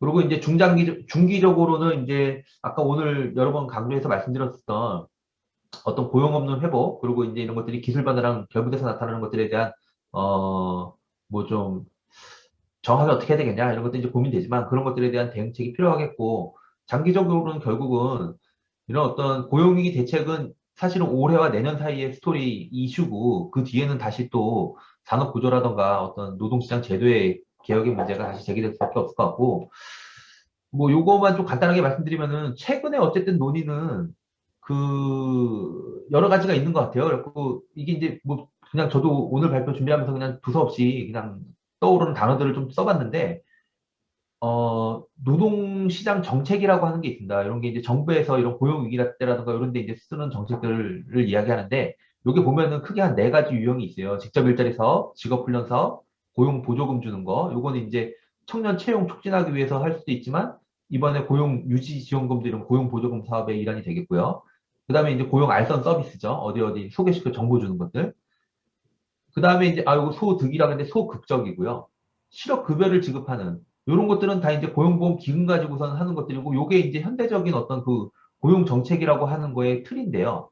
근데 지금 이제 최근에 이제 우리가 여기서 이제 논의가 많이 되고 있는 것들을 하나씩 키워드들을 짚어보면은 실업 구조라고 하는 것들을 확대해야 된다라고 하는 건 이건 뭐냐면은 이런 어떤 요건 다 고용보험 자기가 낸 사람들에 대해서 지급하는 거거든요. 근데 이제 고용보험을 내지 않은 사람들에 대해서도 이런 실업자들에 대한 지원이 있어야 되지 않냐라고 하는 것들이 실업 구조에 대한 논의들로 최근에 이제 이쪽으로 계속 경계가 넓혀지고 있는 상황이고, 뭐 국민 취업 지원제도 이거는 이미 시행이 됐는데 요것도 이제 뭐 이런 거에 포함되지 않는 기존의 어떤 그런 기존의 고용관계 뭐 고용보험 이런 걸 내지 않은 사람들에 대한 지원에 대한 이야기들이 하고 있는데, 그리고 이제 요 또 바깥 범위에 있는 게 이건 이제 취업자나 어떤 노동시장 참여자들에 대한 문제 외에 기초연금이라던가 아동이라던가 장애인이라던가 뭐 이런 것들에 대한 어떤 공적 이전 소득에 대한 이야기들, 사회 서비스들 얘기들이 있었죠.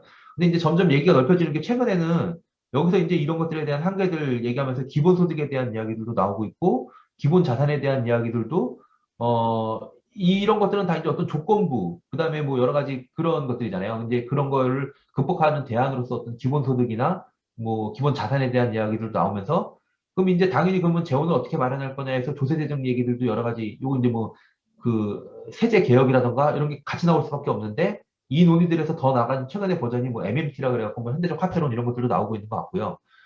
요런 거, 여기서 이제 직접 일자리 사업이라던가 이런 어떤 적극적 노동시장 정책을 더 확대한 버전으로 일자리 보장제 이런 얘기들도 최근에 뭐 잡 개런티 이런 얘기들이 나오고 있는 것 같은데, 근데 이제 이쪽의 얘기들이 제가 볼 때는 굉장히 좀 이게 다 중요한 얘기라고 생각해요. 그래서 우리가 우리 사회에 맞게 어느 정도까지 밀고 가냐라고 하는 거 굉장히 중요한 문제들이라는 생각이 드는데 지금 굉장히 많이 조금 약한 부분은 뭐 예전 같으면은 뭐 진보적 구조개혁론이라 그럴까요? 이쪽에서의 어떤 기술 발전의 방향이라던가 한국 사회의 어떤 비교 우위 뭐 발전 방향이라던가 산업 구조에서의 뭐 원화청이라던가 사회화라든가 이런 거에 관련된 이런 이슈들은 조금 얘기들이 굉장히 지금 나오는 경우도 적고 발전이 많이 안 된 예전 버전에서 이렇게 조금 많이 진전이 안 되고 있는 그런 양상들인 것 같은데, 뭐 노사관계 문제들도 그렇고요. 어, 결국은 이거는 지금 어떤 시점상 지금 많이 얘기될 수 있는 이야기들인데 결국은 이런 거에 대한 이야기들이 점점 더 커져야 되지 않을까 하면서의 근본적인 어떤 변화를 요구하는 뭐 그런 생각이 들었습니다. 뭐 두서없이 말씀드렸는데 제 발제는 여기서 마치도록 하겠습니다. 감사합니다. 아, 예. 한 1시간 정도 된, 발제해 주신 것 같아요. 잘해주셨고요. 그러면 지금 한 10분 정도 좀 쉬는 시간을 가지면서, 이, 발제하셨던 내용들에 대해서 궁금한 거 있으면, 예, 짝짝짝짝. 고맙습니다. 감사합니다. 채팅창에다가, 네, 이게 올려주시면 되겠고, 지금 채팅창 활성화 되어 있으니까요. 질문 같은 것도 이제, 코멘트를 달아서 올려주시면 발제자님이 채팅창 보면서 아마 좀, 다시 얘기해 주실 것 같아요. 한 10분 10분 정도 후에 쉬면, 그러면은 예, 예, 예. 다시 시작하겠습니다. 알겠습니다. 네, 예. 예.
자, 그러면 지금 그 채팅창에요. 미르님께서 질문을 올려주셨네요.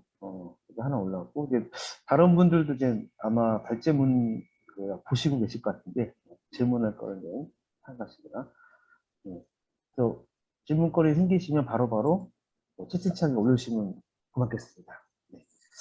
지금 8시 9분인데요. 딱 1분 있다가 8시 10분에 다시 재개하도록 하겠습니다.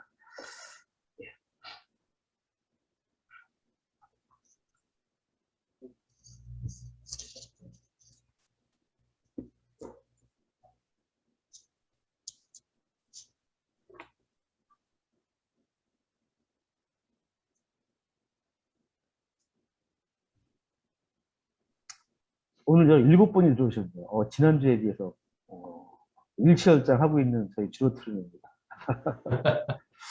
다음 주에 20명을 넘길 수 있을까요?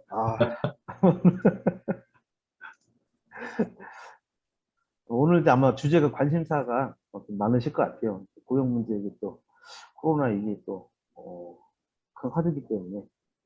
예. 이제 8시 10분 됐으니까요. 다시 디렉터를 재개하도록 하겠습니다. 자, 그럼 발제자님께서 질문 올라오신 거에 대해서 간단하게 좀 코멘트를 좀 부탁드립니다. 예. 지금 제가 올린 화면이 보이시나요? 제가 다른 분들이 어떻게 보이는지 몰라서요. 여기 뭐 영어로 되어 있는 그런 화면 지금 올라와 있나요? 아마 원문을 그 텔레방에 올렸기 때문에 아마 그것도 예, 필요하시면 열어보실 것 같아요. 예, 예. 아마 미루 선생님께서 말씀하신 게 지금 이 그래프인 것 같고, 여기 보면은 왼쪽에는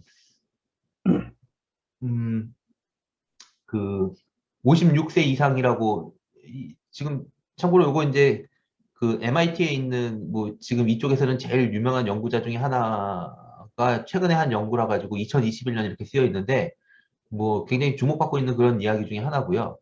그거를 조금 그래프를 가지고 온 건데 이 논문에서 얘기하려고 하는 거는 왼쪽에 있는 거는 올더라고 되어 있는 게 56세 이상 인구가 21세에서 55세까지 이상 인구 대비 비율 해가지고 이 고령화를 일단 보고 있는 거고요.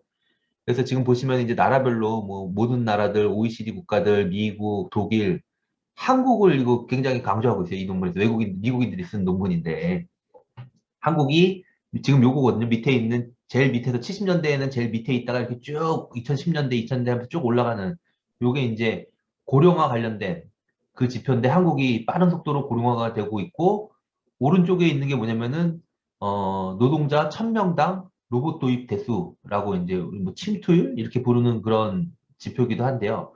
한국이 한편에서 이렇게 고령화가 빠르게 진행되면서 로봇 도입이 가장 빠른 속도로 이루어진 나라 중에 하나다. 그래서 이 논문에서 원래 강조하려고 했던 거는 그 인구 구조 변화가 어떤 그 로봇 도입이라던가 상업용 로봇 도입에 이제 큰 영향을 미친다라고 하는 그런 걸 강조하려고 하는 거다라고 하는 거고요. 논문 원래 취지는. 그 질문하신 것 중에 이제 이게 자동화 설비 도입이 급증한 거냐라고 하셨는데, 예, 그런 겁니다. 지금 여기서 이 지표 쓴 거는 산업용 로봇입니다. 산업용 로봇. 그래갖고 제가 갑자기 궁금해진 게, 저도 좀 자세한 내용은 찾아봐야 되겠지만, 우리 요새 뭐 키오스크 많이 넣는 것들 있잖아요. 어떤 그 서비스 업종 쪽에서 많이 넣는. 그게 어느 범위까지 포함되어 있는지는 저도 조금 의문인데, 어쨌든 이쪽 지금 지표에서 하는 거는 우리 주로 제조업체, 공장들에서 자동화 설비 관련된 그런 도입 대수로 이렇게 측정을 하고 있는 거라고 보시면 되겠고, 논문에서는 어쨌든 그 인구 구조 변화라고 하는 요인을 강조하는 건데, 뭐 그거 외에도 한국 사회에 생각해 보면은 그동안에 있었던 논의들 보면은 한국의 어떤 제조업의 발전 과정에서 초창기에는 뭐 여러 가지 그 우리 뭐 맨날 듣는 것들 있잖아요. 솜씨는 좋지만 임금은 싸가지고 그런 것들이 뭐 한국의 어떤 근데 이제 그런 것도 있겠지만 또 보면은 80년대 이제 3조 호황 이런 시기에 보면은 원화청 그것도 이제 굉장히 중요한 것 중에 하나로 많이 얘기가 되죠. 원청 기업이랑 하청 기업 간의 어떤 기업 간 요새는 네트워크라고 표현하는데 그런 어떤 그런 뭐 하도급 분업을 통해 가지고 그런 체제의 어떤 성장에 이제 그 빠른 속도의 성장을 이끌었다라고 하는 그런 것들. 근데 이제 그게 그러니까 뭐냐면은 80년대 중국 그것도 여러 가지 스토리가 있을 거고 여러 가지 다 가설 수준에서 말씀드리는 건데 노동운동이 고양이 되고 그러니까 이제 자본에서 원래 자기네가 내부적으로 하던 업무들에 대한 어떤 그 하도급 형태로 해가지고 중소기업 활용하는 방식으로 광범위하게 형성한 게 80년대 중후반에 그런 체제가 형성이 되었다가 90년대까지 유지가 됐는데 그 이후에 보면은 이제 2000년대 초중반에 그런 체제, 하도급 우리나라 중소기업들 중에서 대기업의 어떤 그런 그 하청을 받아가지고 생산하는 기업의 비중이 2000년대 초중반에 확 줄거든요, 일단은요. 그리고, 또 이 시기에 일어났던 중요한 변화 중에 하나가 어떤 해외 진출, 우리나라 자본들의 어떤 중국이나 이런 데 어떤 해외 진출 같은 것들이 또 급증한 시기이기도 하고, 이런 상황 속에서 어떤 그 한국의 어떤 생산 체계가 변하는 그런 거랑 결부돼서 이런 어떤 노동 도입, 그러니까 로봇의 도입이라고 하는 산업용 기계의 도입이라고 하는 것들도 이런 어떤 전반적인 것들과 같이 일어나는 것들이 아닌가. 2000년대 초중반에 또 비정규직의 어떤 아웃소싱이나 비정규직의 활용이라던가 이런 것들이 다 그런 어, 어떤 자본의 새로운 그러니까 축적 방식의 전환 이런 속에서 이런 것들이 하나의 일환으로서 일어났던 게 아닌가. 이런 조금 생각이 드네요.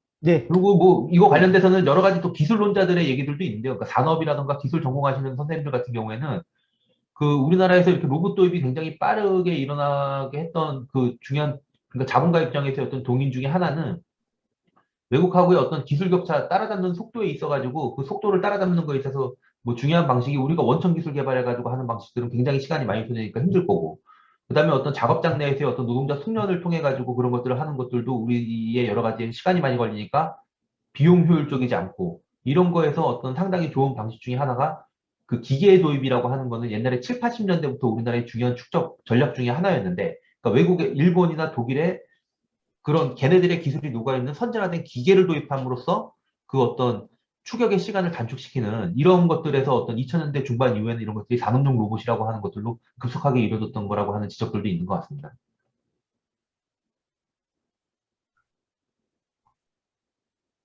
네. 그러면 또 이제 궁금한 게 있으시면 채팅창에 올려주시면 고맙겠습니다.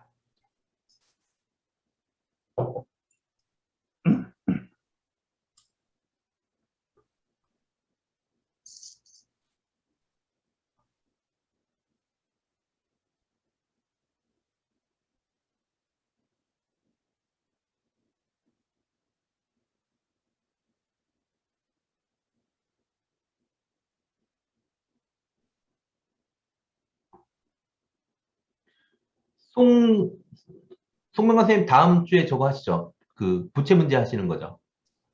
아, 저요? 재정. 예. 뭐 국가재정, 뭐 중앙은행, 무슨 화폐 문제 이런 거 다 그냥 다 예. 골고루 하게 되는데 지금 그 오늘 제가 재정, 저기 예, 예. 그 뭐 사실 저도 이런 주제들도 발표하면서 예, 아까 이제 유럽이랑 뭐 아니면 이제 영미식 국가 그리고 한국의 어떤 이번 고용위기 대책에서의 어떤 재정 집행 방식의 차이 그런 거 얘기하기도 했지만 사실은 그 유럽 같은 경우에는 그걸 그대로 한국에 가져와 가지고 고용유지지원금을 대폭 늘리자 이렇게 얘기하기가 한국 상황에서 굉장히 어려운 면들도 많이 있다는 생각이 들거든요. 음, 그 이제 하나는 그런 어떤 예컨대 한국의 어떤 비정규직이나 임시일용직들에 대해서도 다 그런 어떤 고용유지 지원금 줘가지고 기업에 붙어있게 하자라고 하는 주장이 한국 상황에서 여러 가지 뭐 타당한가라고 하는 거에 대한 것들도 고민이 들고 또 하나는 유럽의 그러니까 독일이나 이런 나라에서 거기다가 앞부분에다가 있는 돈 다 때려박아가지고 임금 다 줄 테니까 해고하지 말라라고 하는 식으로 했는 것들이 결국은 시간이 더 이 위기가 길어지면은 재정 위기로 전환될 가능성이 굉장히 높지 않을까라고 하는 거에 대한 생각도 들거든요. 재정 문제 말씀하시는 거죠? 예, 다음 주에 예, 다루시는 거랑 관련이 좀 예, 있나요? 어떠세요? 예, 맞습니다. 예, 갑자기 저한테 질문을 던져서 제가 순간 그래서 맨 마지막 페이지 보시니까 정책 과제 나오셨는데 아마도 이제 다른 분들도 앞에 그 데이터 나오는 거는 혹시 그걸 실증된 데이터인데 그걸 이렇게 궁금한 거 있으면 물어보는 정도이실 것 같고 아마도 이제 뒷부분에 이제 정책 관련해서 이제 정책 과제나 이런 거에 대한 뭔가 의견들이나 질문이 많으실 것 같은 느낌이 들어요. 특히 지금 발주자님께서 얘기해 주셨지만 어쨌든 그러면 이제 우리도 돈 좀 써야 되는 거 아니냐. 그래서 이제는 이재명이 많이 떴잖아요.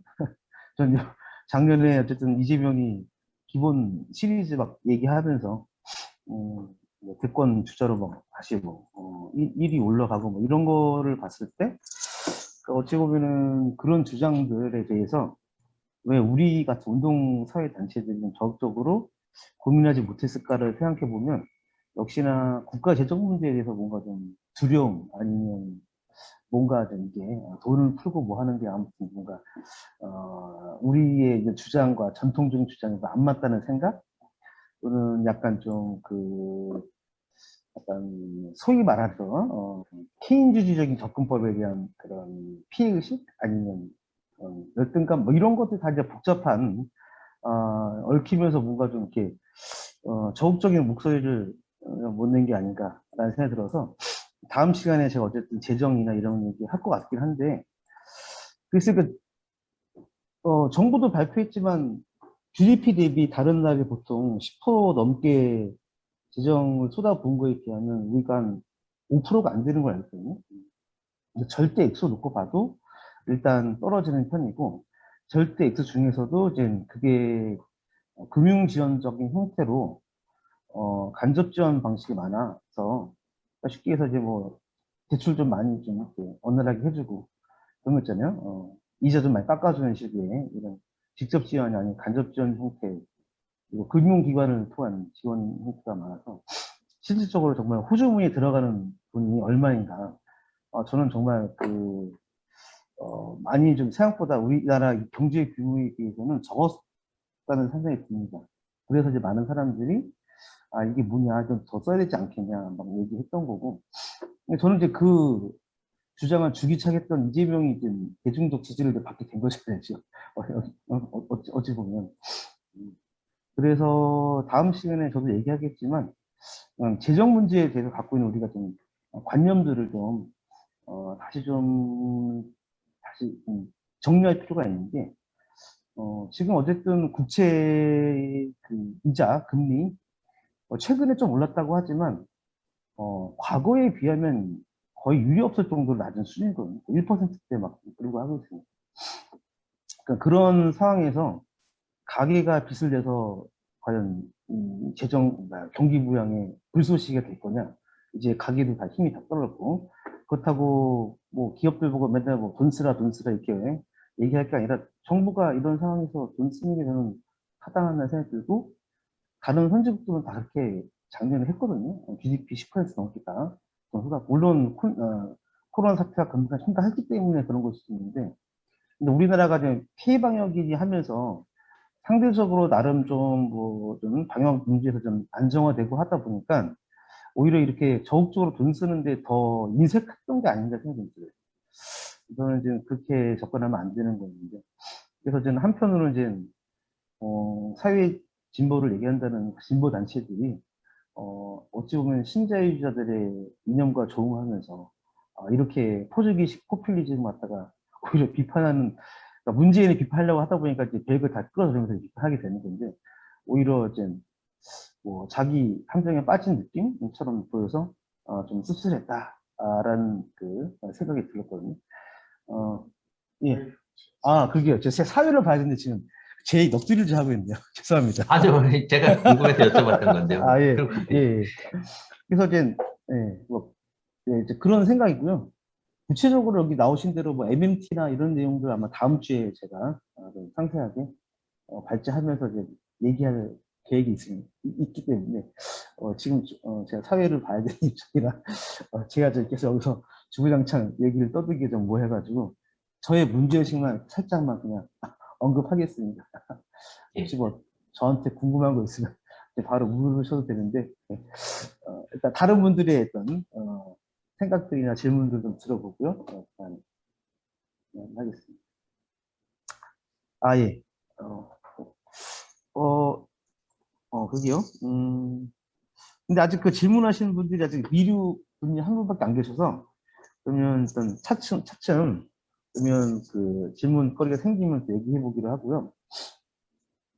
그러면은 이제 지금 발제하신 분께서 어쨌든 이제 빨리 좀 발제를 끝에 좀 마무리 하시느라 뒷부분 얘기를 좀 더 듣고 싶긴 했었는데, 결국엔 사람들이 이제 궁금해하는 게 좀, 그럼 이제 어떤 큰 틀에서 좀 정책 과제를 우리가 이제 얘기해 드릴지 등등인 것 같아서, 이 부분을 좀, 어, 좀더 말씀을 좀 해주시면 좋을 것 같습니다. 네. 저도 잘 모르겠는데요. 모르겠나? 아니, 아니, 이게 보면은, 예, 예를 예. 들어 갖고 요새 그 논자들 해가지고 선수들이 있잖아요. 뭐 이쪽 줄때, 뭐 기본소득은 누구, 뭐 예. 기본 자산 주장하는 사람들은 누구, 뭐 일자리 보장, 잡개란티 주장하시는 분들은 누구, 뭐 좀, 그리고, 그러면 이제 전통적인 이런 어떤, 여기서도 지금 예. 개선돼야 될 게 굉장히 많다고 생각하거든요. 예컨대 직접 일자리 사업 같은 경우에도 뭐 지금 대구 이런 것들을 그러면 이제 예컨대 뭐 유럽식의 어떤 그 기존의 이런 거라고 우리에서 그냥 무시하고 아니면 아까 송명관 선생님도 말씀하신 것처럼 뭐 돈 쓰는 그런 정책들은 재정 정책들은 뭐 케인지한 그런 거라고 우리가 뭐 무시를 한다던가 이렇게 돼서는 안 되는 것 같고 어쨌든 계속 개입해가지고 뭘 해야 되는데 어 저는 사실은 솔직하게 뭐 할 수 있는 이 경계들을 계속 넓혀가면서 이게 이제 뭐 뭐라 그러죠 어떤 그 실제적인 이제 어떤 그 노동자나 아니면 이제 실직자들의 그런 삶에 도움이 되는 방향들은 계속 우리가 제도 개혁 요구들은 해 나가야 된다. 구체적인 것들을 이런 생각을 갖고 있고 저도 이제 이런 것들에 많이 관여를 하고 있는데요. 어 그래서 근데 이거 하나 중에 어느 하나 이게 뭐지? 이렇게 하나만 이렇게 정해서 될 문제는 아니다라겠다는 생각을 좀 많이 갖고 있고요. 아까 이제 끝날 때 들었던 말씀이 이쪽에 대한 얘기들은 최근에 굉장히 많이 활발하게 진행되고 있는 것 같아요. 뭐 기본소득, 기본자산, 뭐 일자리 보장제도 이제 막 나오려고 그러고 뭐 어쩌고 그런데 근데 이쪽 얘기들이 너무 적은데 이쪽 얘기는 저도 뭐 어떻게 해야 될지를 그 조금 얼마 전에 홍성만 선생님께서 민주노총에다가 작년인가에 쓰셨던 글 봤는데 두 가지를 요구하셨던데요. 이 고용 그러니까 보조금 노동조합에서 보조금 따내기 투쟁을 하면 되겠냐 이걸 이제 준엄하게 꾸짖으시면서 총고용보장제랑 그다음에 그 어 사회화 우리 이제 이야기하는 어떤 이제 공적 자금 투입되는 것들에 대한 어떤 공적 그 통제 문제들을 강조하셨던 것들 근데 저도 이제 비슷한 고민을 갖고 있는데 그런 것들을 조금 더 어떻게 어 그 이렇게 현대적인 버전으로 우리가 계속 개발해 나가야 되지 않을까 이런 고민들을 갖고 있는데 아직은 잘 모르겠습니다. 근데 저는 뭐 그냥 정리해서 말씀드리면은 이쪽에 대한 고민이 우리가 더 많이 해야 되지 않냐 이런 생각을 갖고 있습니다. 거기 정책과 이제 왼쪽 위에 있는 그 얘기 말씀하신 거죠? 예, 뭐 산업부 그, 기술 발전 방향에 대해서 뭐 어떤 음, 음. 사회적으로 뭐 로봇 이런 것들은 우리가 숙명론으로 받아들인 다음에 기본소득으로 가야 되는 문제들이 아니고 사실은 어떤 사회 기술 발전 방향이라던가 이런 것들에 대해서 계속 그 사회적인 어떤 그 논의가 있어야 되고 공적 통제가 있어야 된다는 생각을 하고요. 그러니까 그 디지털화 되니까 자동화 되니까 뭐 앞으로는 기본소득밖에 대안이 없다 이런 식의 숙명론으로 가는 것들은 조금 그런 것보다도 어떤 기술 발전 방향에 대한 어떤 공적인 개입들, 그리고 산업 구조 문제들도 우리가 옛날에는 사실은 뭐 국유화 이거 우리 그다음에 이제 우리가 걔네들 위험할 때 우리가 공적 자금 투입한 다음에 이렇게 사회적 그 옛날에 그런 논의들이 있는데 그걸 넘어서서 현대 여러 가지 뭐 플랫폼이라던가 뭐 네트워크라던가 이런 것들로 기업 간의 어떤 그 하도급 관계라던가 이런 것들도 굉장히 많이 변하고 있는데 이런 것들에 대한 어떤 공적인 통제들도 결국은 저는 사회화의 범위에 들어간다고 보거든요. 현대적인 형태. 근데 이제 그쪽의 논의들을 우리가 조금 더 많이 발전을 못 시킨 것 같아요. 그래서 고민이 많이 필요하겠다는 생각이 드는데 같이 고민해 볼 문제라고 생각하고 저도 아직은 뭐, 예, 구체적으로 그거를 뭐 프레임을 짜가지고 이렇게 주장을 한다던가 그런 거는 아직은 없습니다. 네, 참 그렇죠.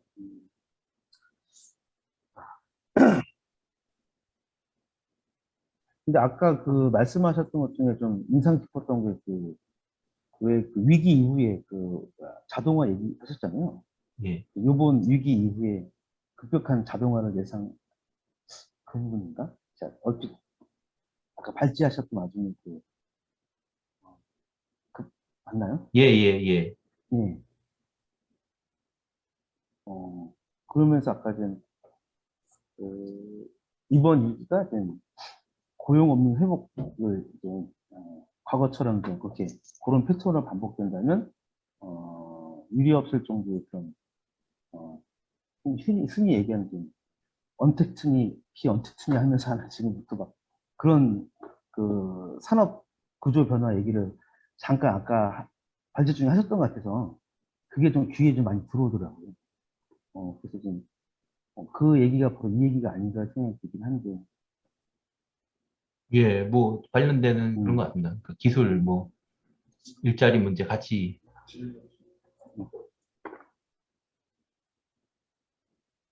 잠깐만요. 질문을 또 하나 더 해주셨네요. 죄송합니다. 말하느라도 채팅창한테 늦어보고가지고. 강동진 분께서도 여기 채팅창에 발제를 해주셨는데, 이거 한번 읽고, 예, 예. 강도진 선생님 네, 그 예, 네, 질문 저도 받고 오랜만에 예, 인사드리네요. 좀 뵙고 싶습니다. 근데 그 제가 뭐 드렸던 말씀은 오히려 반대죠. 기존의 고용을 유지하는 것들이, 그러니까 일자리 안정성을 높여야 되는 것들이 필요하다는 그런 건데, 어, 이거를 우리나라처럼 비정규직이나 이런 어떤 그 어떤 공식 노동, 그러니까 그런 공식 그 보호를 받지 못하는 사람들한테 어떤 방식으로 고용 유지 이런 것들을 할 것이냐 이게 고민된다는 말씀이었죠. 이게 뭐 그 예, 고용을 유지하는 정책이 적절치 않다는 취지로 말씀을 드렸던 건 아니었습니다. 음, 그러면, 네, 전달을 잘못, 하지만, 그러니까 그 우리나라가 이제 어 뭐 언제부터 그랬냐는 거에 이제 논의가 있을 수 있지만 어쨌든 비정규직 비중이 그동안 계속 높아져 왔고 굉장히 전 세계적으로 높은 나라 중에 하나인데 이런 나라에서 어떤 그 정규직의 어떤 고용보험 중심으로 설계되어 있는 고용유지 제도라고 하는 거를 우리나라의 그 비정규직을 보호하기 위한 그 제도로 우리가 뭐 하는 게 맞는지 그렇게 한다면 구체적으로 어떻게 해야 될지 뭐 이런 것들에 대한 고민이 든다는 그런 말씀이었습니다.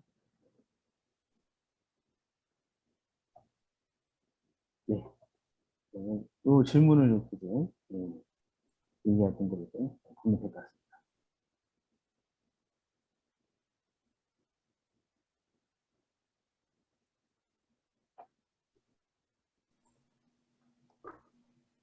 저 그냥 말로 해도 되나요? 네네. 네. 아, 그리고요, 제가 봤을 때요, 네. 어차피 지금 그 마이크가 한 방에 같이 있지 않으면 그 울림 현상이 안 나니까 다른 분들도 그냥 뭐 마이크 켜고 얘기하시면 될 것 같아요. 이것도 채팅창에 치고 뭐 하는 게 더 번거로울 수 있으니까요. 예. 다른 분들도 그냥 마이크 켜셔도 됩니다. 너무 이제 마이크를 다 끄고 계신 것 같아가지고 켜도 무방하니까요. 예, 자유롭게 말씀하시면 될 것 같아요. 그 앞서 네. 이어진 이야기들이랑 조금 연결되는 것 같기는 한데, 그러니까 이제 뭐 하여튼 저는 경제학을 하는 사람이 아니니까 산업 구조의 문제나 이런 게 저한테는 경제가 어떻게 굴러갈까의 문제라기보다 이제 우리가 어떤 세상에서 살아갈 거냐의 문제에 가까운 것 같거든요. 그러니까 이를테면 코로나19와 관련해서 해외여행이 중단되고 뭔가 이제 이동이 자제되었을 때 당연히 이제 여행 못 간 아쉬움이나 이런 것들을 이야기하기는 하지만 그게 그동안 지구를 얼마나 망쳐왔나 혹은 그게 정말 이제 발전되어야 할 산업인가라는 질문을 이제 던질 수도 있었는데 예를 들면 이제 항공산업이 이제 뭐 그 이스타라든지 지금 아시아나라든지 뭐 이렇게 될 때 그러니까 이게 산업 구조의 변화라는 게 한편으로는 정말 어떤 산업은 축소해 나가는 것을 포함할 수밖에 없잖아요. 근데 이제 그 산업의 축소라는 게 또 고용의 문제랑 직결되는 상황에서 뭐 이를테면 그러니까 그러니까 그 노동자들이 그러면 이제 어떤 일을 할 수 있는가 이거를 이제 정부가 어, 정부가 이렇게 시혜처럼 이제 뭔가 뭐 교육, 재취업 교육 이런 식으로 하는 그러니까 이런 방식이 아니라 이제 어떻게 다른 방식으로 권리 주체화 할 수 있을까 이런 고민이 되게 많이 들거든요. 이거는 이제 코로나 때문만이 아니라 기후 위기와 관련해서도 좀 그런 것 같아요. 근데 그런 부분에서 우리가 저기 뭔가 이거를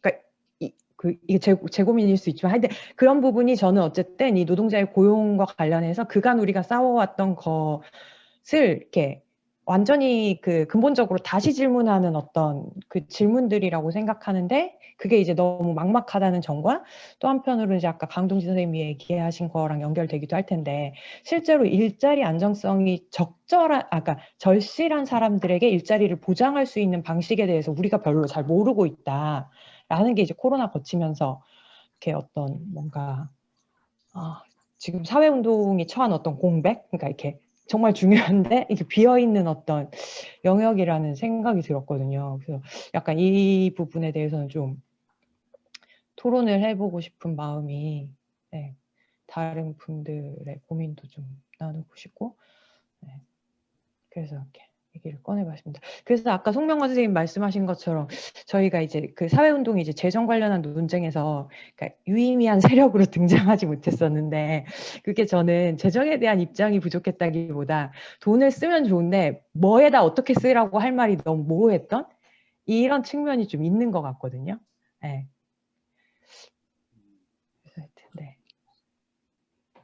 뭐 저뿐만 아니라 다른 분들도 자유롭게 같이 웹이나 우리 예. 그런 취지 아닌가요? 그죠? 예, 맞습니다. 예. 그래요.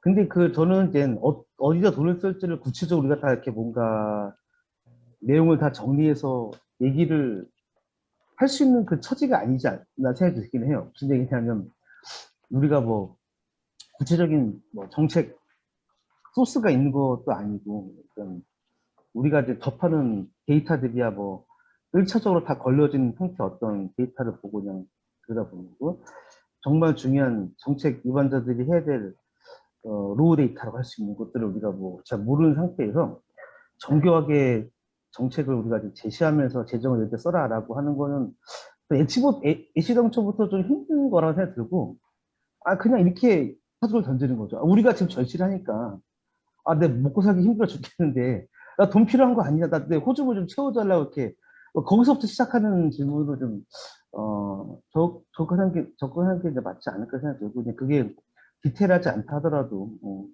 일단 사람이 살고 돈이 있는 거지 돈이 있고 사람이 있냐 딱 그거지. 그걸 부정할 사람은 없잖아요. 그런 측면 놓고 봤을 때 좀 얼기설기 좀 정교하지 않다 하더라도 저는 오히려 좀 시기에 적절할 때 어쨌든 얘기를 내는 게 중요한데 그런 면에서 본다고 한다면 우리가 이재명한테 밀린 거죠. 이재명한테 그거 다 뺏긴 거니까. 그래서 통탄합니다. 왜 이재명한테 이거 다 뺏겼을까? 우리가 화두를 먼저 던질 수 있었는데. 그리고 기본소득이라는 말을 포장하지 않는다 하더라도 어쨌든 이런 이니셔티브를 어쨌든 우리가 적극적으로 얘기할 수 있는 그동안 과거에 많은 생각도 있었고 주장도 했었는데 정작 이런 위기에 터졌을 때는 왜 이재명한테 모든 걸 뺏겼을까? 너무 아깝더라고요. 제가 다음 주도 할 얘기가 그런 것도 좀 너무 속이 타서 토로하는 그런 거기도 한데 저는 지금 미루님께서 이제 말씀하셨을 때 그런 생각 좀 들어서 그렇게 좀 저희가 생각을 말씀드리고요. 다른 분들도 아마 좀 많은 또 생각이 있으실 것 같아요. 참고로 여기 채팅창에 또 질문도 올라왔거든요. 발제 한번 보시고 코멘트를 준비해 주시면 될 것 같습니다. 예, 먼저 채팅창에 올라온 거는 제가 조금 아까 이제 말씀드렸던 것 중에 뭐 이런 것 같은데요. 강동진 선생님께서 하셨던 질문하셨던 거랑 관련된 제 고민 말씀드렸던 것들도 조금 관련되는 내용 같은데, 아이고, 한참 어떡하네요.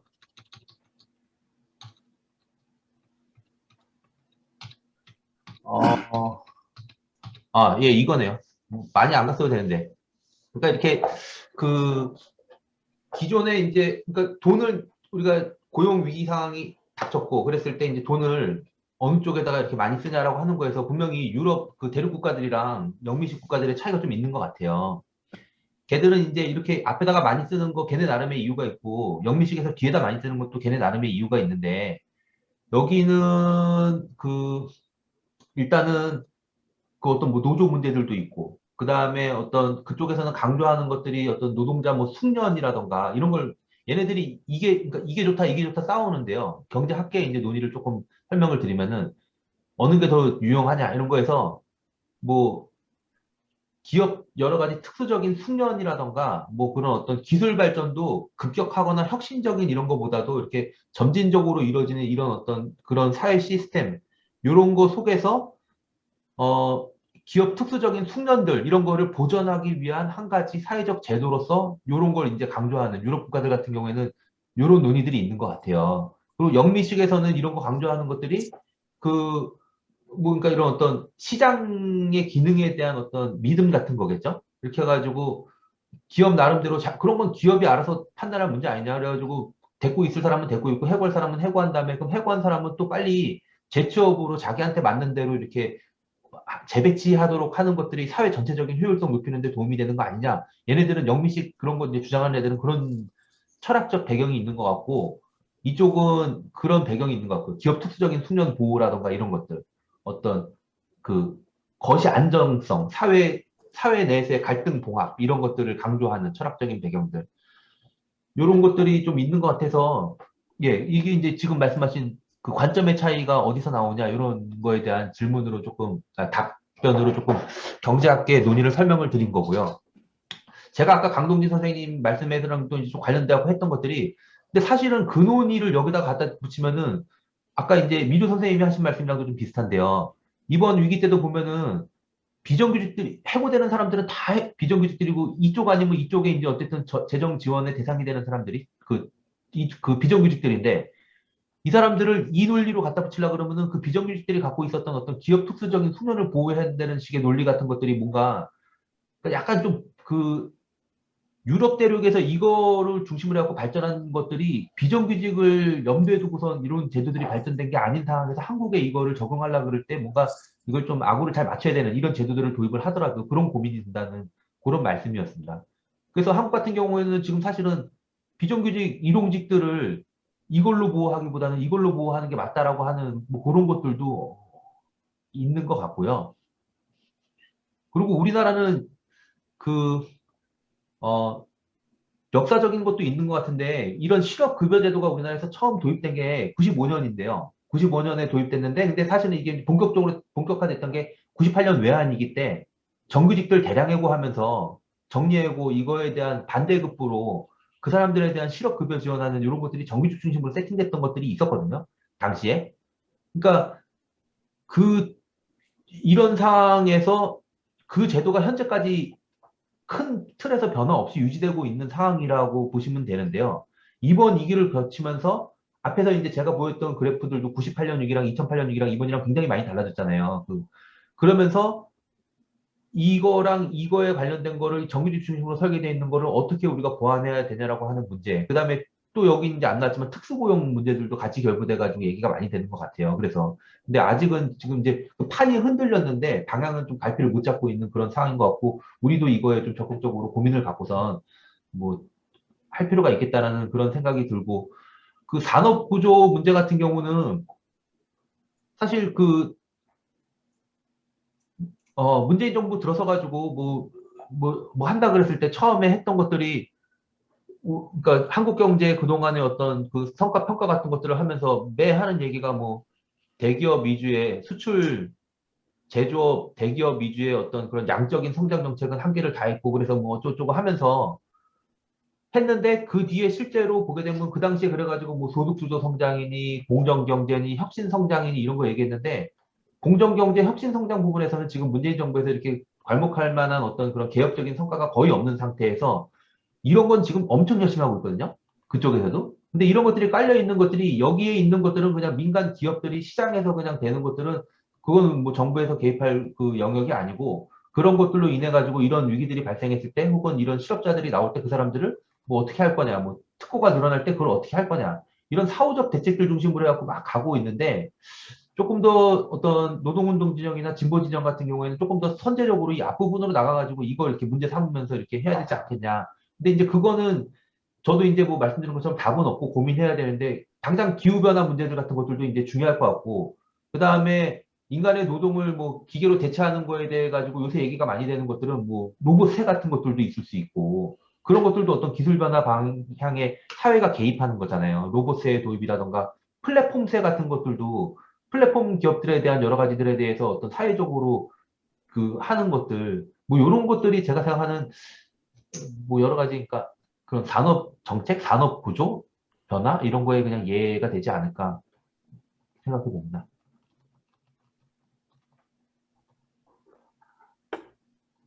네.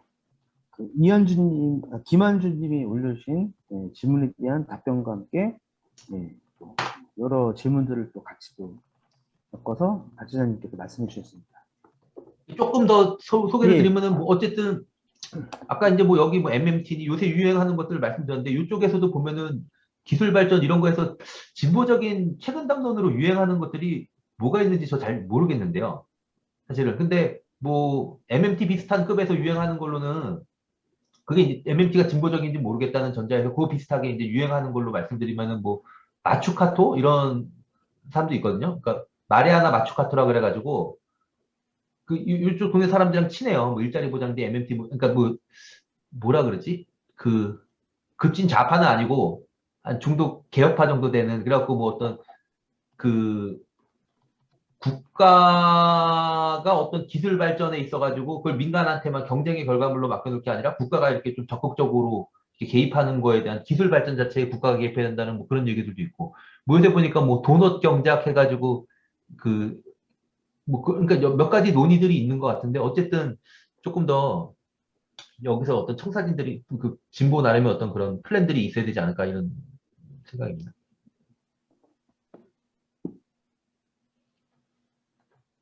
네.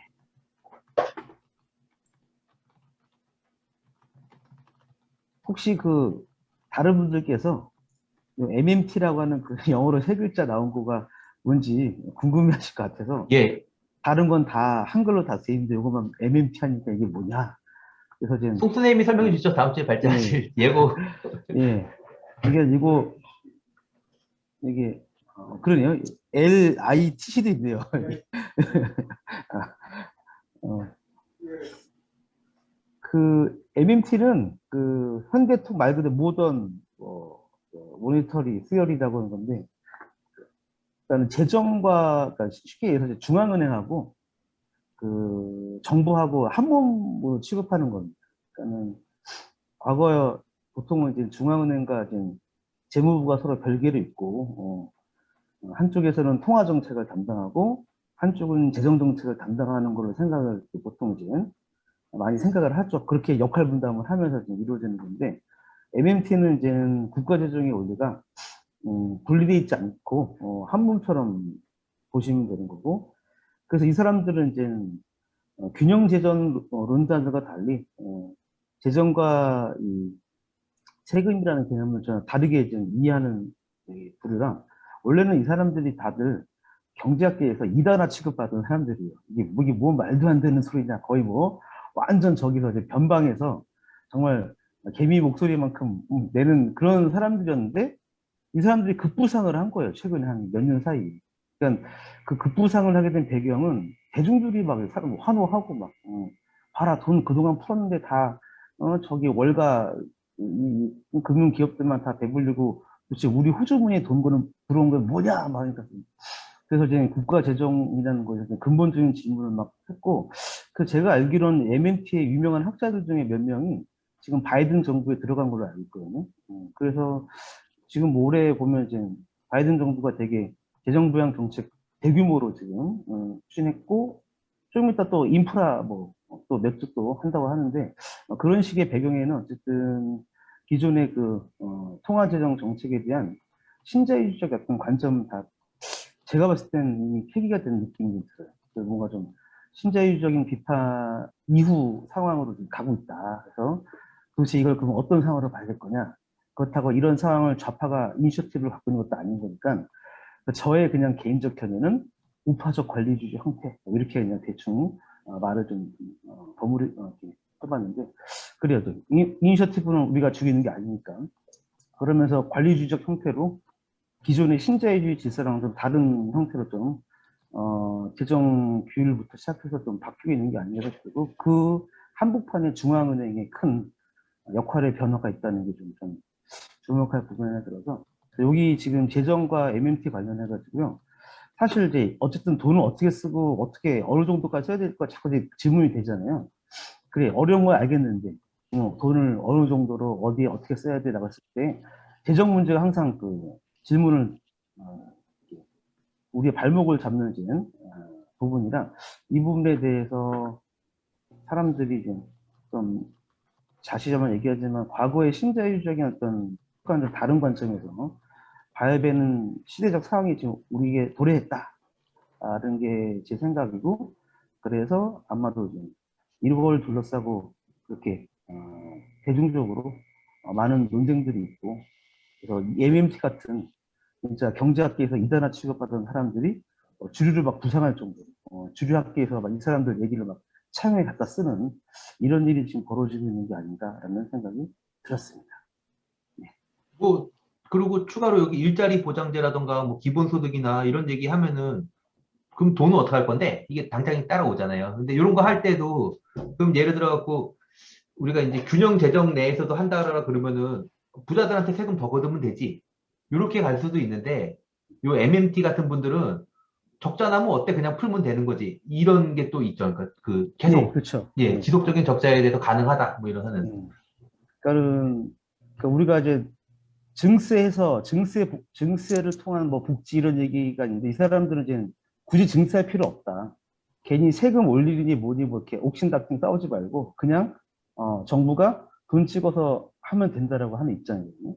약간 기존의 그런 관점에서 보면 이게 무슨 말인가 이제 잘 이해가 안 될 수 있는데 그래서 제가 아까 말씀대로 거의 한 경제학 이 얘기 나온 게 이미 몇십 년 전 얘기인데 경제학에서 거의 이단화 취급받으면서 목숨만 연명했던 사람들이 지금 주류를 부상하게 된 건 시대적 배경이 있다는 생각이 들거든요. 우리는 그 지난 10년 동안의 시대적 배경을 좀 이해하는 게 필요한 거고, 그래서 과거처럼 꼭 세금을 걷어서 그걸로 재정을 써야 되는 관점에서 좀 완전 탈피해야 될 생각이 좀 들고, 그거에 대한 얘기를 다음 주에 하긴 할 건데, MMT가 제가 보기에는 그 한복판에 논란에 서 있는 일종의 뭐 제가 보기엔 정치 세력화했다고 생각해요. 이제 뭐 단순한 그 경제학의 이론이 아니라 정치 세력으로서 지금 급부상을 했기 때문에 이런 세력들이 지금 하나의 어떤 정치 그룹을 이렇게 만들고 있다는 생각이 듭니다.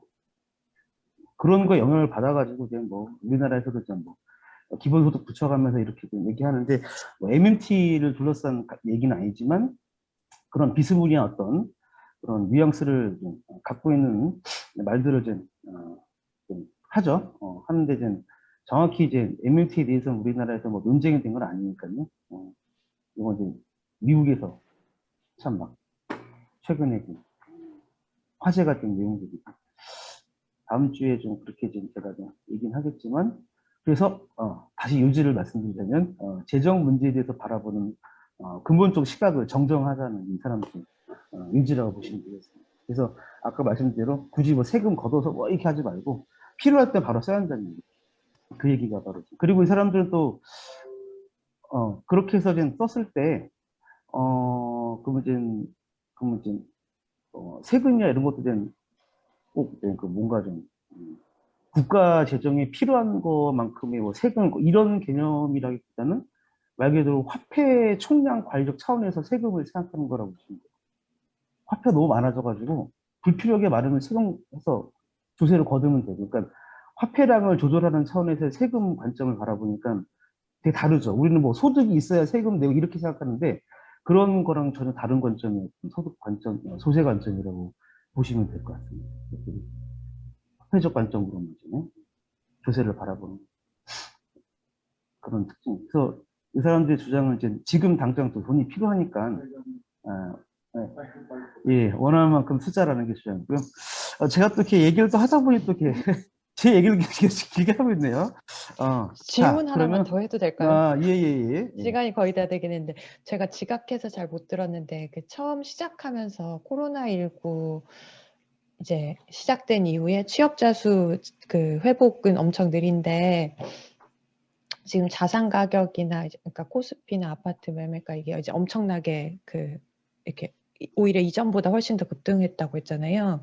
이게 혹시 다른 나라들에서도 유사하게 나타나는 현상인지 궁금하고 그 방금 얘기하신 이제 조세 문제와 관련해서는 그러니까 사실 이렇게 뭐랄까 우리가 이제 조세제도 전반을 또 이제 뭐 다루는 거는 또 이렇게 다른 류의 문제겠지만, 그러니까 이런 현상이 있을 때 사실 이런 데에 더 세금을 물거나 아니면 이제 더 적극적으로 환수를 시키거나 사실 이런 주장이 좀 필요한 건 아닌가? 막 이런 고민도 들거든요. 특히 요즘 LH 이 논란을 보면서 그러니까 좀 되게 그러니까 투자 가능한 사람들에게 중요한 이슈가 되고 너무 과대하게 이 사회 이슈를 그 점유하고 있다는 생각이 들거든요. 그러니까 이게 뭐 정보를 미리 빼냈느냐, 뭐 어쨌냐, 뭐 이렇게 자기들끼리만 했냐, 이게 비리 문제로 접근할 게 아니라 사실 이제 이 부동산 자산을 어떤 식으로 국가가 이렇게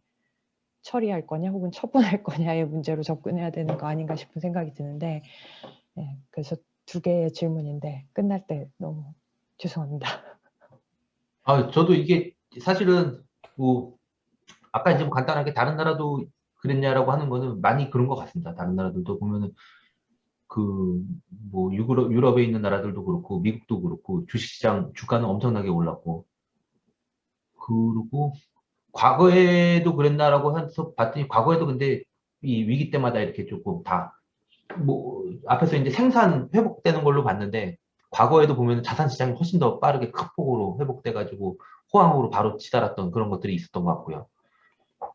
그리고 이번에 보면은 그 2020년에 이제 코로나 확산되기 전에 사실은 2019년에 어 우리나라 같은 경우는 2017년 중반부터 경기가 이제 문재인 정부의 영향인지 아닌지 그건 이제 별개 문제로, 경기 사이클상 2017년 뭐 9월서부터 해가지고 통계청에서 발표한 걸로는 정점을 발표했는데요. 9월로 2017년 9월부터 2019년까지 경기가 안 좋았어요. 한 1년 반, 2년 정도. 그랬다가 이제 경기 순환 그 사이클상 경기가 조금 살아나고 하고 있을 때 우리나라는 코로나 맞은 거고요. 그러니까 회복 국면 좀 들어서려고 간 보고 있을 때 막선 수축 국면으로 이렇게 굉장히 빠져든 거고, 미국은 그 글로벌 금융위기 이후에 어떤 최장기간의 호황이 이루어지고 있다가 그게 이제 대충 다 많은 사람들이 2020년에 이제 끝날 거다라고 예상하고 있었어요. 2020년에 수축이 접어들 거다. 근데 지금 이제 옛날에 서브프라임 모기지 사태처럼 구조적으로 지금 미국 경제가 휘청거릴 정도는 없어가지고 마일드 리세션, 그러니까 좀 작은 정도의 규모로 리세션, 그러니까 수축기가 왔다가 이제 지나갈 거다, 감기할 듯이. 이런 정도로 생각하고 있을 때 코로나 딱 맞았다는 것 같고요. 이번에 코로나 맞은 시점이. 제가 드리고 싶은 말씀이, 이번에는 과거 위기랑 다른 게, 옛날에 2008년 같은 경우에는 뭐 대공황 이후로 뭐 최고로 이번에도 그런 얘기 나오긴 했지만, 사실 그 많은 사람들이 V자로 회복할 거라고 예상하고 있었던 것 같습니다. 우리가 뭐 동학개미니 어쩌고 하는데, 이번 기회 놓치면은 이번 기회 진짜 그 아싸 그러고 들어간 사람들이 엄청나게 많은 것 같아요. 이번에는 그 코로나 이게 무슨 산업 구조적으로, 그러니까 우리 이제 뭐 이번은 다르다, 과거와 다르다 이렇게 주장하는 사람들도 있었지만, 포스트 코로나 시대 얘기하고 뭐가 붕괴되고 어쩌고 새로운 시대가 오고 이런 얘기하는 사람들도 있었지만, 제가 볼 때 많은 사람들이 예상했던 거는 잘 됐다 그래갖고 지금 기회 왔다 그래가지고 확 들어가고 미친 듯이 끌어올린 것도 굉장히 있지 않을까, 이런 생각. 그러니까 뭐 물론 유동성 풀린 것도 있지만 어떤 개인의 행태에 있어서도 그렇게 과거의 어떤 그런 글로벌 금융위기 때 주가 폭등했던 거, 뭐 IMF 때 폭등했던 거 이런 거 보면서 이번에 진짜로 그 노리고 들어가서 그렇게 들어가는 경우도 굉장히 많은 것 같고, 뭐 아까 이제 뭐 그 이런 거 소득 환수하는 거에 대한 말씀도 하셨는데, 그거는 뭐 저도 공감이 되는 부분이 많고 그런 것들도 이제 고민하기 필요한 지점이라고 생각이 드는데, 이 자산 가격 불평등 문제가 요새 진짜로 버스 타고 다니면서도 봐도 앞에 그런 사람들 되게 많잖아요. 갑자기 엄청나게 는 것 같은데요. 주식 투자하고 뭐 그 젊은 살 학생들도 그렇고 비트코인 요새 다 기본으로 그냥 하고, 그래서 이런 것들은 진짜로 뭐 어떻게 봐야 되지, 이런 고민이 굉장히 많이 드는데요, 사실. 불평등이, 소득 불평등도 심각한 사회에 심각한 영향을 미치겠지만, 이 자산 가격 이번에 불평등 확대된 거는 진짜로 이걸 어떻게 봐야 될지 저도 정말 사회적으로 우려가 많이 됩니다. 걱정 많이 됩니다.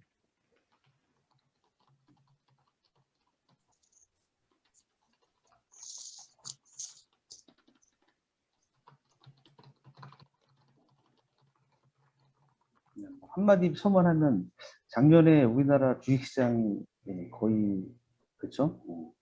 세계 손꼽을 정도로 오른 건 사실입니다. 그렇죠. 뭐 대만도 몇 개 이제 가장 많이 오른 나라 중에 속하죠. 가장 많은. 근데 그게 진짜로 계속 폭락할 거고 위험할 거라고 생각하면 그렇게 들어가서 그러니까 유동성이 풀렸더라도 그렇게 하지 못할 건데 진짜 미친 듯이 들어가서 미친 듯이 사댔죠. 막 뭔가 그 좀 다른 게 있는 것 같아요. 과거랑 이번 약간.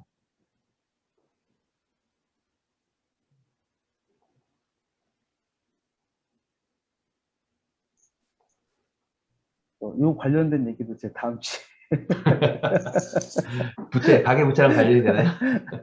다음 주에 작년 금융시장 폭등에 대해서. 아, 예, 그분 지금 어느덧 9시가 지금 되고 있네요. 근데 제가 봤을 때는 여기 뭐 그 마이크를요, 이게 뭐 다 켜두시고 그냥 바로 그냥 이렇게 서로 왔다 갔다 하면서 바로 실시간 얘기해도 될 것 같아요. 이게. 그래서 다른 분들도 꺼두신 분들도 많이 계신데 그냥 켜두셔도 무방하니까요. 주변에 다른 뭐 큰 소음만 아니면 제가 봤을 땐 그렇게 그냥 바로바로 실시간으로 대화하면서 얘기해도 좋을 것 같습니다. 자, 그러면 이제 거의 이제 마지막 이제 9시 됐으니까요. 이제 뭐 더 이상 채팅창에 질문 올라온 건 없으니까 발지장님께서 마지막 뭐 정리 발언 한번 한마디 해주시고 마무리 짓도록 하겠습니다. 뭐 저 오늘 동양 발제하라 그래갖고 동양 발제했는데 정책 과제는 예, 다 같이 예, 고민했으면 좋겠다라고 하는 그래서 제가 갖고 있었던 좀 문제의식 이렇게 말씀드리려고 했고요. 그래서 오늘 뭐 장시간 이렇게 발표 들어줘서 감사드립니다. 다음에 또 뵀으면 좋겠습니다. 네, 그러면 수고하셨습니다. 짝짝짝짝짝. 네, 수고하셨습니다. 수고하셨습니다. 네, 다음 주는 이제 제가 하게 되고요. 아마 이제 국가재정 문제나 중앙은행 이런 주제로 진행할 예정이겠습니다. 예, 그러면 이렇게 이제 마무리하고요. 발제문은 당일날 최대한 낮에까지 올리도록 노력하겠습니다. 자, 그러면 마무리 지을게요. 안녕히 주무세요. 수고하셨습니다. 예, 고맙습니다. 예.